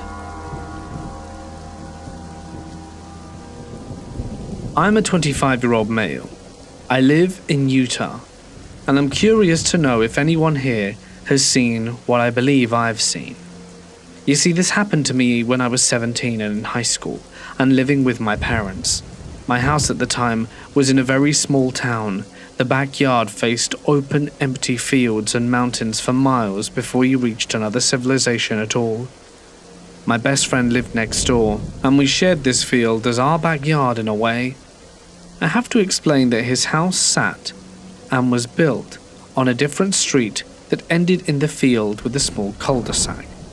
I think there were supposed to be more houses built down this street to expand the town, but they clearly never got around to it. So his driveway was basically this cul-de-sac, even though there were no other houses built there. This will matter later in the story. I used to stay the night at my friend's house a lot in high school, because I didn't have the best relationship with my parents. Every once in a while, we would wake up to hear dragging and a weird gargling sound from the back porch. His room was a basement room, with the window well up to the back porch. It would happen maybe a few times a month, but whenever we would gather the courage to check, nothing would be back there. This happened for years. One night haunts my friend and I to this day. My friend was getting ready to move, and we would stay up all night playing games and watching movies. We decided to go on a music drive just to vibe. So we hopped into his truck with high beams and swung out of the driveway, turning them towards the field to use the roundabout. The light illuminated this thing. It looked like a person, but it wasn't. It was naked and on all fours, abnormally large, particularly its limbs that seemed to fold under itself in an unnatural way. Its pale skin clung to it like it had to be stretched out, but the part that sends shivers down my spine was its face. Its jaw hung open with this gaping maw, like a snake unhinging its jaw to eat. Its black eyes glistened in the light as it looked at us, but just as it turned to see us, it quickly scurried backwards, almost like it was on rewind into the brush of the field. My friend and I were pale as ghosts. We both looked at each other like, "Did you just see that too?" We were shaken. Let's just say we tried to have a good rest of the night, but we couldn't believe what we saw. We ended up just sitting there in his basement with guns ready and waiting to hear the gargling and dragging again, but we never did. I don't live in that town anymore. There are times when I visit, that empty field still feels like it's watching and waiting, even though I can't see it. Whatever it is in there, I think it's still out there. Me and my girlfriend and brother were out on a walk far from civilization in the woods. We were on our way to a dog shelter in a rural area, and we wanted to go play and interact with their rescues and drop off some donations. We get kinda lost and start down a dirt road leading into the woods. We don't know the area at all, and it's midday, so the sun is out and there are no people around, and the drive is pretty. We're just joking around and laughing, enjoying the scenery. As we round a bend in the road, we see an old house with an unkept lawn and some broken cars in front, but no obvious signs of people living there. We're still in a good mood and making jokes about the hills have eyes vibe the house is giving off, but we decide it's best to turn around as the shelter is clearly not on this road. We follow the road another 10 meters or so and get to a clearing behind the house so that I can turn around, and as we drive past the backyard, we see the whole backyard is full of mannequins. Old, sun-damaged mannequins in all shapes and sizes. Some with clothing on, but most just naked and broken. I cannot adequately describe how incredibly unsettling this was. There had to have been over 50 of them, some without heads, some with only partial heads, and most of them had missing limbs. Some were propped up in strange but very specific positions, like someone had done it deliberately, and some of them just laying about, clearly just dropped there ages ago and never touched again. Just a whole yard full of disfigured mannequins in the middle of the woods. Everyone in the car went dead quiet right away, and all the joking stopped immediately. I locked the doors and rolled up the window and started to turn the car around, and I told my brother to keep an eye on the house and my girlfriend to keep an eye on the woods to make sure no one was near. Just as I turned around, my brother says, "Someone's looking at us through the curtains." I think that was the most frightening moment of my life. As we pass the house, the door opens and a middle-aged lady walks out and begins approaching us. She walked right up the road, and as we approached her with the car, she seemed quite friendly and gestured for us to stop and rolled down our windows, which she actually did. Turns out a lot of people get lost there looking for the animal shelter. She was very polite and gave us the directions. We thanked her and followed the directions, which turned out to be correct. She was just an old lady who lived in the woods and collected mannequins. Scared us crapless though, and I still get the creeps whenever I walk into a store that has dolls. In 2009, I was 16 and living in a rural area in northern New South Wales, Australia. I used to bushwalk in the surrounding bushland with my dogs, and I would often hike up the ridgeline overlooking a neighbouring valley. But I'd never ventured down as it was private property, and there were a lot of dodgy people growing weed in the area, and they could be fiercely protective of their crops. It was coming on to dusk in midwinter, and I had the sudden compulsion to venture down into the alley and explore the forest at its bottom. I found a cattle trail and followed it. There were heaps of hoof prints, scattered among them dozens of paw prints. Several minutes pass, and the fog is beginning to settle in. I enter a clearing, and there's clearly been some kind of disturbance. My healers are going mad, racing around and sniffing wildly. Something in the middle of the clearing catches their attention, and I investigate. All the while, the hair on the back of my neck is standing on end. Lo and behold, a grass-filled cow stomach is lying in the mud, with no signs where the rest of the cow was, just the stomach. I made a swift exit, and never went down that way again, but the wild dogs in the area did end up nearly killing one of my dogs about a year later, when she intercepted a pack of them crossing through our bottom paddock. Our other dog we adopted from a neighbouring farm, who claims he had found her with her dead mother on the side of the road. He reckoned she had been feral. Needless to say, an incredibly eerie experience I won't be forgetting in a hurry.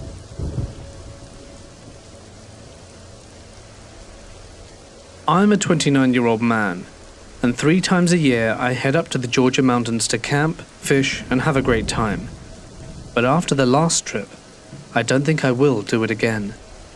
I had been super excited the week before that I was going to head up to Georgia, when the day finally came, and I could have died with happiness. I loaded up my dog Buddy and all my gear and started the trip. About an hour into my trip, I saw a road that I'd never been on before. I decided I would take an hour to look around and go back to the main road. I lost track of time, and before I knew it the sun was setting. I grabbed my gear and Buddy, and we hiked about 10 minutes before finding a nice clearing in the forest. I set up camp and looked around. That's when I saw a small man-made trail leading into the dark trees, and decided that me and Buddy needed a walk. I grabbed my walking stick, Buddy's leash, and the headlamp, and we headed into the trail. I knew something was wrong when I couldn't hear a single insect or animal. Buddy and I stopped at a little creek when I saw something terrifying. 2 eyes reflecting from my headlamp. This thing was about 6 or 7 feet tall, and the eyes were too large to be that of a human. My dog is usually very protective of me, but instead of barking on doing something, he whimpered and peed on my leg. I've never seen him act like this before. He's seen bears before and has scared mountain lions away, but never peed. As Buddy kept whimpering, I felt terrible, like this thing could rip me to shreds if it wanted to. Then it made the scariest noise I've ever heard. The best way to describe it is like a manic scream. Buddy and I bolted back to our camp, and from there we could still hear the thing. Needless to say, I wasn't staying there. I packed up my camp as Buddy stood watch. We ran to my truck and got out of there, and I went straight home and didn't sleep the whole night. I looked on the internet to what it could have been making the noise, but nothing came close, and I don't really know what it was. I just know there's something strange in the forests of Georgia. My family has lived in Iowa since July of 2017, and we live in a small neighborhood with about 25 houses and surrounded by forest. I've seen many horror movies, and most of the movies are usually in a forest, so my paranoia was already alarmed. A year into living in Iowa, our dog was getting really old, so we got another dog so our old dog had a friend. We name our new dog Tucker, and he is a very energetic dog, with everyone and everything. Our old dog died a few months later, and Tucker was the only interactive pet we had. A few years later, my mum and dad got divorced, and she moved on to a guy that lives a few miles from our house. My mum and dad settled on a schedule on what day they can spend with us, while the other goes somewhere else for a few days. For context, my mum's side is native, and we do believe in the law of skinwalkers and wendigos. Well, one day, my mum's day, she drives us this road where it's surrounded by a bunch of trees and a couple of houses and 2 farms. There is a hill on this road, and she has to drive up, and as my mum drove up the hill, she saw something in the field near the neighborhood. What she saw was tall and grey-skinned, had deer hooves as feet, and it was walking in the woods. My mum was confused, and when she reached a stop sign, she looked back in her mirror and nothing. Now my mum was scared, because she remembered all of the stories of the Wendigo and drove off to our house. When she told me this, I was already scared because of the stories I heard on YouTube. As she told me, thoughts of skinwalkers flooded my mind. After this, I was extremely cautious when I was outside on my bike rides. Without thinking, I rode my bike near the hill when my mum saw the possible creature. I brought my camera to take pictures of the landscape because it was nice out, but my paranoia was going off when I was near the field. I always trust my paranoia. As I rode off, I felt like I was being watched when I rode past it. A few days later, it was nighttime, and my dog had gone outside to use the bathroom. I put my dog on a leash that is connected to the porch and let Tucker out. I turned on the light that was outside so that I could see what Tucker was doing, but I was cooking food in the kitchen for me, so I had to focus on that. When my food was finished, I heard my dog start barking at something, so I walked towards the door so that I could see what he was doing. Tucker was barking at something in the dark. I opened the door and told Tucker to stop barking and get inside because his business was done and his barking could wake up the neighbors. After telling him to get inside, he kept barking at something in the darkness. My paranoia kicked in and I shouted at him to get inside, but he kept barking. I started to get scared when I finally looked into the darkness to see nothing but eyes shining from the porch light. As I saw those eyes, an instinct kicked in to pull on the leash and scream, "Get inside!" Finally, Tucker responds by reacting to the pull of the leash and running towards the door, and I slammed the door as soon as he was inside. I turned the porch light off and took the leash off his collar, locked every single door and window in the house and covered every window and anything you can look through. After Tucker was off the leash, he ran downstairs into our basement, so I grabbed my food and went downstairs to keep an eye on the dog. It's been 2 months since then, and my routine when it's gotten dark was what I did when I saw those eyes outside. Like close the blinds, lock the doors, turn the lights off from outside. Now when I'm outside, I need a group of people or a weapon on me just to feel safe.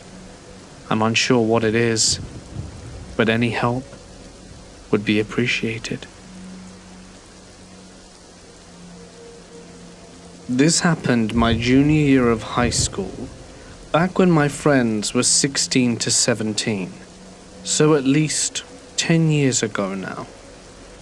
Some background on the story, of course. Me and my friends, John, Lily and Luke. John was my significant other at the time, and Luke and Lily were a couple also. So we were a group of 2 boys and 2 girls. We all lived in Idaho and went to the same high school together. We had this grand idea of all wanting to go camping together, and after a few weekends of this not working out, and the weather getting colder and cooler, we made mandatory plans that we would have to go camping on what could easily be the last somewhat nice weekend there was. After some decision making, we planned to go up the road called 8th Street that leads directly into a national forest and spend the night there. Jen and I had been up there a few weeks ago as an after-school adventure and found it to be a pretty nice place. We even had some nice looking camp spots in mind. That weekend, I believe we left Saturday afternoon, we gathered up camp supplies, took my Suburban, Luke's Jeep, my dog Bella, and headed to the base of 8th Street. This was a whole adventure in itself, because what starts out as paved roads became 4-wheel drive terrain about 20 minutes in, which is always fun, picking our way over rocks and large trenches caused by rain. The surrounding wilderness changes drastically too. In about 45 minutes, you move from the middle of downtown to the middle of the foothills, to a large pine forest. Idaho's like that. It's very easy to escape the city, just drive an hour in any direction away, and you're basically in the middle of nowhere. We had planned to leave earlier in that day, but since we were unorganized, we left a lot later than expected. Meaning, we got up to the top of 8th as it was becoming dusk. I'll explain what the location looks like in a bit. Basically, going up 8th means exactly that. Up. To the top of one of the mountains that looks over the city. We made our way onto what is a dirt road that travels along a pretty wide range of mountain, and went to the spot that John and I had found earlier. To our dismay, We could see cars and a fire there. Someone had taken our spot. So we continued down the road, farther than John and I had explored the last time we were there, hoping to find another spot. We were getting a little down because the road seemed to be winding down the other side of the ridge into the forest, and we wanted to be on the top of the ridge to see the city. Finally, we found a spot. It was perfect. We parked our cars, started a fire, and popped some beers, the whole shebang. The spot needs to be described a bit for the story. So picture a tiny hill with the top half shaved off to make a flat area, but the side where the road leads to the top is a bit taller, almost like a half crater. This hill was on top of the mountain range, and the main road we had been following winded around the base of a hill and continued along. It's obvious the place had been used as a campsite many times before. Old fire, glass, shot shells. Other side notes, when you're driving up the top part of the hill, it's very steep, and you can't see the flat area till after your car comes over the edge of the crater-like hill. Even when you drive the main road round the base of the hill, you can't really see where people are camping. So basically, after you slowly creep up the hill and are brave enough to continue over the edge, that makes you pretty convinced that you could be driving off the side of a cliff. Your car rolls over the edge and you see a flat part of the hill. But the sight is not bad after that. Look towards the city and you can see down the mountain. Look the other way and you can see a big valley of trees and more mountains. So about an hour in, Lily and Luke decide to take a walk and follow the main road some more. I don't know why. To me, this was a crazy idea. John and I were way too scared of the dark to do this, but they, being freaks of nature, walked off down the road. John and I chilled by the fire with the dog for a bit, but slowly, without Luke and Lily, we both get spooked. A few times we decided that we should head down the road and follow our friends. We tried this a few times, but would get spooked and race back up the road, up our little hill, and to the site. Once we gave up with that idea, we climbed to the top of my Suburban with a blanket. I guess being up there felt safer, so the bogeymen couldn't get to us, or at least we could see them approaching if they tried. We started to notice that they had been gone a long time, and the fire would be running out of wood. We wanted to wait for them to get wood with, but it seemed like they weren't coming back anytime soon, so we started working on gathering the wood by ourselves. Of course, being idiot kids, we didn't bring an axe. What we did bring was a hatchet, a Rambo knife and a machete. Odd, I know, but having these things is kind of normal in Idaho. So we gathered up those things for chopping wood and for protection, bundled up a bit and started to head over to the base of a big pine tree. It was then we could hear an engine from somewhere deep in the valley that we could also see headlights way down below of. It was quiet, so it was pretty easy to hear. I guess the road we took is the same road they were on, just much further down. Curious, we watched as they winded up. They eventually came into view and drove under our little hill. Not super odd, although it was pretty late. But whatever, they passed below the hill and we expected to see them along the road. But as they rounded our hill, their brake lights turned on and began to make their way up our hill on the steep side road. Okay. I guess that's a bit odd, because they couldn't really see us driving along the road. They would drive up and over the little ridge, see us camping and drive off, knowing they drove straight into someone's camp by accident. The truck, a giant white brand new looking Ram, rolls over the ridge and its headlights flood the whole campsite. Like deer in headlights we stare. To our surprise they move a little more forward, so they are pretty solidly over the ridge. Then they park, and the engine dies and the headlights turn off. We're standing just staring at this odd truck that pulled into the campsite, the fire positioned between us and the car, and they're about 15 feet from the fire and us, about the same distance on the other side. We must look insane. We have jackets with hoods on, holding a collection of weapons, staring at this truck. I'm telling you, if I had pulled into that campsite and saw us, I would have floored the hell out of there.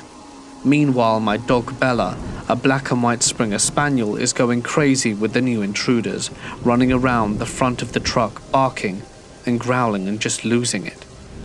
A person hops out the driver's seat. A man and a lady hop out of the passenger side a few seconds later. They completely ignore my dog. I mean, she's not huge, only like 45 pounds, but still, I would have at least been wary of a dog acting like that. Without saying a word, they just walk up to our fire and stand there. We haven't moved. The man says hi at this point. He seems overly friendly, talking to us like we're good friends, but goes on about how he used to love camping in this exact spot as a kid. Talks about how a tree grew nearby and that he remembers being itty-bitty. He asks how we're doing. We're kind of weirded out, so just give short answers and are trying to figure out what's going on and who this man was. I noticed he was very clean cut, thin and wearing nice shoes, jeans and a North Face jacket. He didn't look like he'd been camping. I was focused on the man, so I couldn't really describe his wife, if she even was his wife. She didn't say a word, just sat there. I don't remember him introducing himself, but a few things he said did stand out. At one point, he brings up that he saw 2 kids down the road a bit and asks us if we know them. We say we do and that they're our friends and on a walk. Meanwhile, I'm looking at his truck, expecting to see one of our friend's lifeless hands hanging out of the bed or something. And at another point, I had answered his question about how we were doing by saying we were a little spooked, to which he responds me with, "I have a gun that you could shoot, if that makes you feel any better." I tell him no thanks, I didn't really want guns out, plus who goes shooting at night? He asks if we have guns. I tell him no. Right after saying this, I realize it was the wrong thing to say and kick myself for doing so. So now we're standing here talking with a random guy by our fire, which is currently dying. His overly nice demeanor is creeping me out, so I kind of say to them that we need to go get wood, and the man offers us a flashlight that he has in his truck. I tell him we're good, and we use headlamps, and we wander down the hill over to a tree. We're scouting around looking for wood, and I'm telling John how absolutely weird this is. John does not usually camp, so for all he knows this is perfectly normal behavior, although he agrees that the man kind of scares him. I explained that people never, and I mean never, come up to someone's camp like this in the middle of the night when we're in the middle of the woods, or even a campground. It's just plain rude. And lots of the time people go camping to have peace and quiet. This is Idaho. Who in their right mind goes up to some random campsite? Only someone who has a death wish and is willing to get shot by some drunk, crazy redneck with a shotgun. I just don't understand how he'd do this when he wouldn't know what he'd stumble upon and came walking up to 2 people who were holding knives and had a dog, not asking permission or anything. Anyway, I just keep telling him it's weird. We come back up with a few branches and random sticks and throw them into the fire. I don't really remember if they said anything else, nothing of importance, because I failed to remember anything specific, other than he wished us good night, got into his truck, reversed down the hill and continued on his way. Finally, Lily and Luke wander back, and we frantically tell them what happened, relieved and kind of laughed it off as we were still alive, but kept reiterating how strange it was. We asked if they saw the truck and they said they did, that he stopped to ask if we were okay, and they said yes and they were just on a walk, and the truck left. We go back to sitting by the fire and enjoying the night, when we hear the damn truck again, coming back down the road the opposite way. I wander to the edge of the hill to watch, and he drives past the road to our campsite, and relief floods me. But then his brake lights come on. He stops.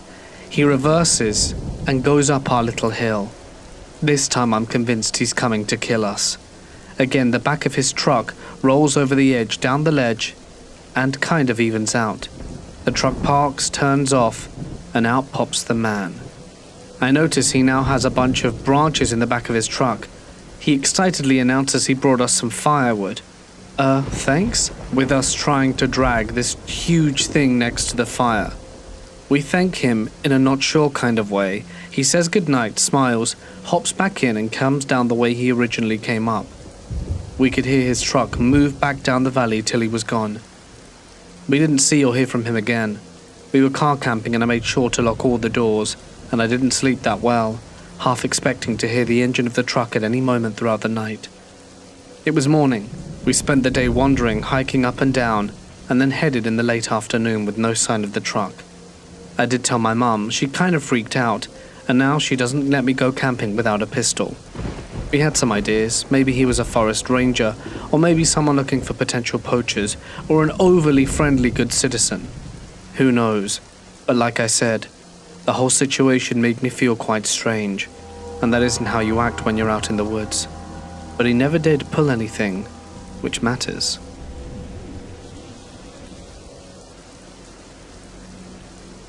For some background, I come from a very religious and strict household. My parents were never keen on me doing anything much outside of home, especially not having boyfriends. But when I turned 16, I started to become rebellious and decided to take matters into my own hands. There was this guy called Chet that I really liked at school, and he one day asked me out. But I had to tell him no, because of my parents' beliefs. As the weeks went by, my desire to be with Chet was outweighing my love of their religious regime, and before long, he and I were making out behind the bike sheds of our school. For most people, this probably wasn't a big deal, but for me at the time, it was the most rebellious thing I had ever done, and he and I officially got together. But things started escalating in a way that I could not expect when he asked me to go camping with him. He said there was a really nice spot deep in the forest, and I was very excited for this. We'd been together a few weeks at this point, and deep down I wondered and secretly hoped that we would get up to a bit more than just camping. So there we were, the idea firmly ingrained in my mind, and I couldn't wait to try and get it done. But convincing my parents, regardless of how I worded it or lied about it, as they had no idea of his existence. A few months passed and we were still together. The dream of the camping trip still on our minds, and it was one of these rare evenings where my parents told me that they had to go see a relative, and being the age I was, asked if I wanted to come or not. Now, the relatives in question lived about 3 hours away, and generally speaking, although they never said this at the time, they'd stay the night, but only make that decision on the spot when they got there or when they wanted to leave. I was going to be left home alone, something that hadn't happened to me in a really long time, and the thought of the camping trip sprung to the forefront of my mind. My imagination was sizzling with all the things that I would get to do without my parents here, and I told them, wistfully, how much I would love to have gone, but that I really had to get some work done with my school stuff as I was preparing early. They left, gleeful of their devout daughter trying to get her schoolwork done before it even began, and off they went, with my 2 siblings, and I was home alone. As you can imagine, the first thing I did was tell Chet to see if he was free. We kept in regular correspondence, and I knew that day he was up to, as he says, not much. He was delighted with the idea. He had a truck and was going to come pick me up in about an hour, and we were going to make our way. It was still early in the afternoon, and we could have a really nice night. I just had to be sure I was home by like 9 a.m. or something, so that my parents wouldn't catch on I hadn't been home. Anyway, we left the area in Chet's truck, and he told me about this camping spot that was only about half hour from where we lived. You see, we lived relatively rural already, in the outskirts of a small city, so once you leave, you're already in the middle of nowhere. We get to these woods, and he unpacks the tent. I had already packed a few supplies in my little backpack, and we hold hands as we walk through this trail. It was a surreal experience for me. I don't know if any of you have ever had really strict upbringings, but I'm sure that if you did, your first real taste of freedom is something that you truly cherish. Walking through those woods was beyond words happiness. As we made it to an area that he said would be a good campsite, I wouldn't know as I'd never been before, we sat down and he told me that we should think about making a fire, but the first we could eat. Being young, we didn't pack any real food and mostly just bought junk food. He also bought some vodka, which he was very excited to share. Now, I'd never been allowed to drink, so I was extremely nervous about trying it. But temptation was definitely fueling my desire more than my trepidation, and I had 1, then 2, then 3 shots.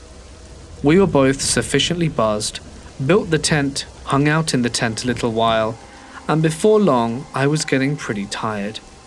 Darkness had well and truly taken control of the sky, and the stars were just coming out. You could still see the orange haze in the distance from our city, but for the most part, if you looked the other way, you could see nothing but a thick blanket of stars just starting to pop up. Chet said that he needed to go back to his truck because he forgot his phone, and he needed to tell his mum that he'd got here okay. I said fine. The walk hadn't taken all that long, maybe half an hour. So, I, buzzed and feeling really good with myself, was lying there in the tent, as I heard his footfalls get further and further away. The fire was also starting to dwindle a little, so I decided to rekindle it just a bit. Didn't want to make it too big. I stepped out and saw the pitiful amount of branches left were really not enough to carry on with. So I looked around. I used my cell phone flashlight to illuminate the area so that I could try and find a few more branches or logs to add to the fire. The further I got away from our fire in the little clearing we were using, the darker it became. The sky only illuminating a small portion of the area I was occupying. As I headed further into the woods, I heard something in the distance, a rustling. It was in the general direction I thought he'd gone anyway, so I was pretty sure he'd just either come back a little earlier, maybe he forgot something, I don't know, a flashlight perhaps? But I tried not to dwell on it. I smiled and looked up, but couldn't see anything. No figure, no nothing. I shined it in the general direction, but couldn't see anything still. So I put my phone flashlight down and decided to just say it was an animal. I found a few more logs and made my way back to the fire. There had been a decently sized amount in the area I had just been in, and thought that I'd go get the remaining few in a moment once I'd stoked the fire, which I did.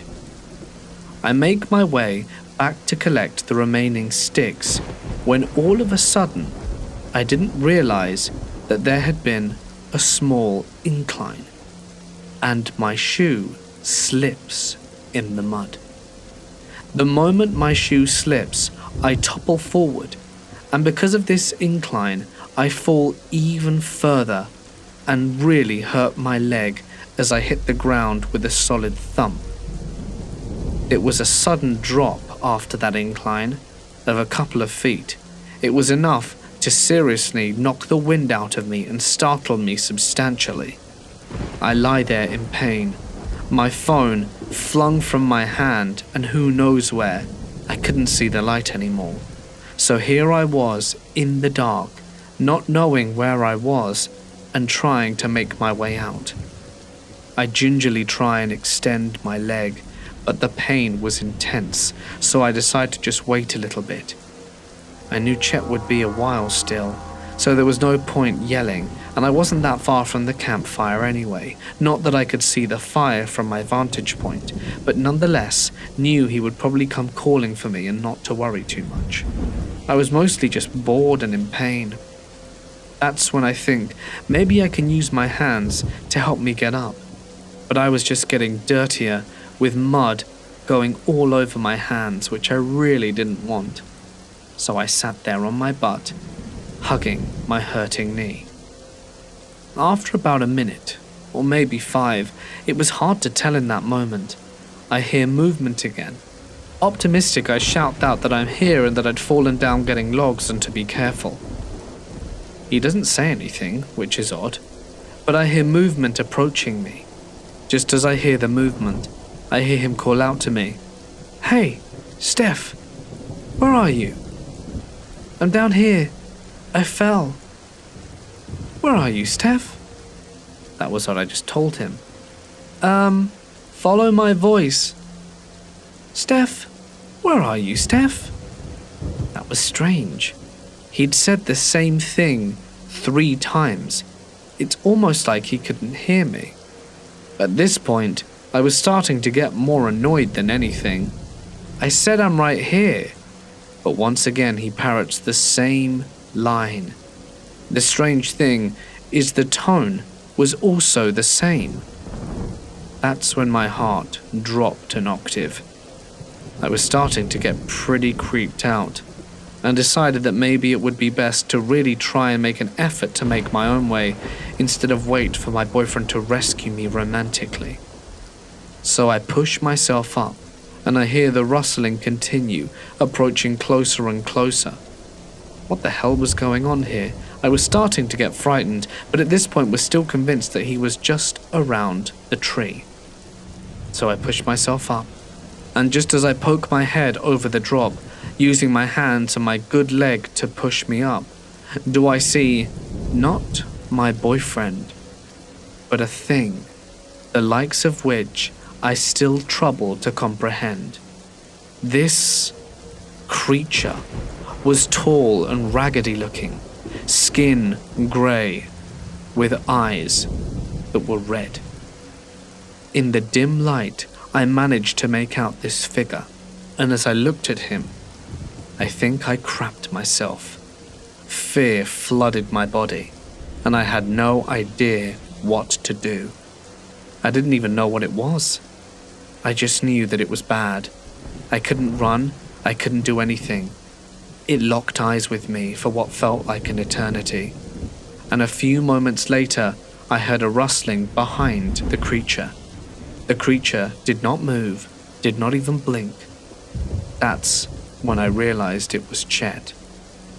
I shouted his name so loud I think even the creature was startled, and within a second, it ran off into the distance.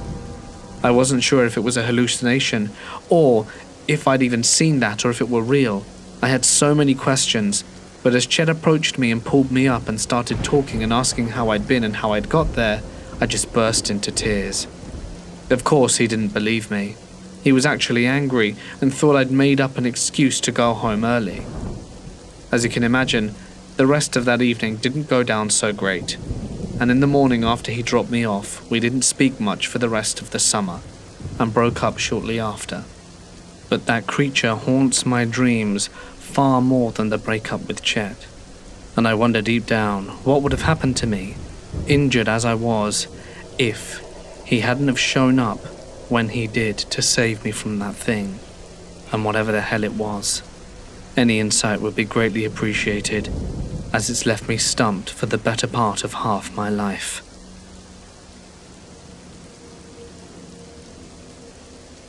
I encountered something very unsettling while hiking in the woods. I was being actively stalked by a mountain lion. I spotted her and warned my partner that there's a mountain lion and it's definitely tracking us right now. I think I read somewhere that the mountain lion will not just straight up pounce on a group and will try and separate or pick off individuals from the group, but will only do so in desperation. I told my partner that no matter what happens, we need to stay tight and together. He joked and said, "Ape strong together." We continue walking and this mountain lion is trying to be slick. I see her behind us a good distance back, and she would dip off into the woods and reappear on the other side. This went on for 20 minutes. Then there was nothing. She was gone. I thought at that moment that she was done escorting us out of her territory, when a few days later in the local news there was a report that a mountain lion was mauling on the same trail we were at that very day.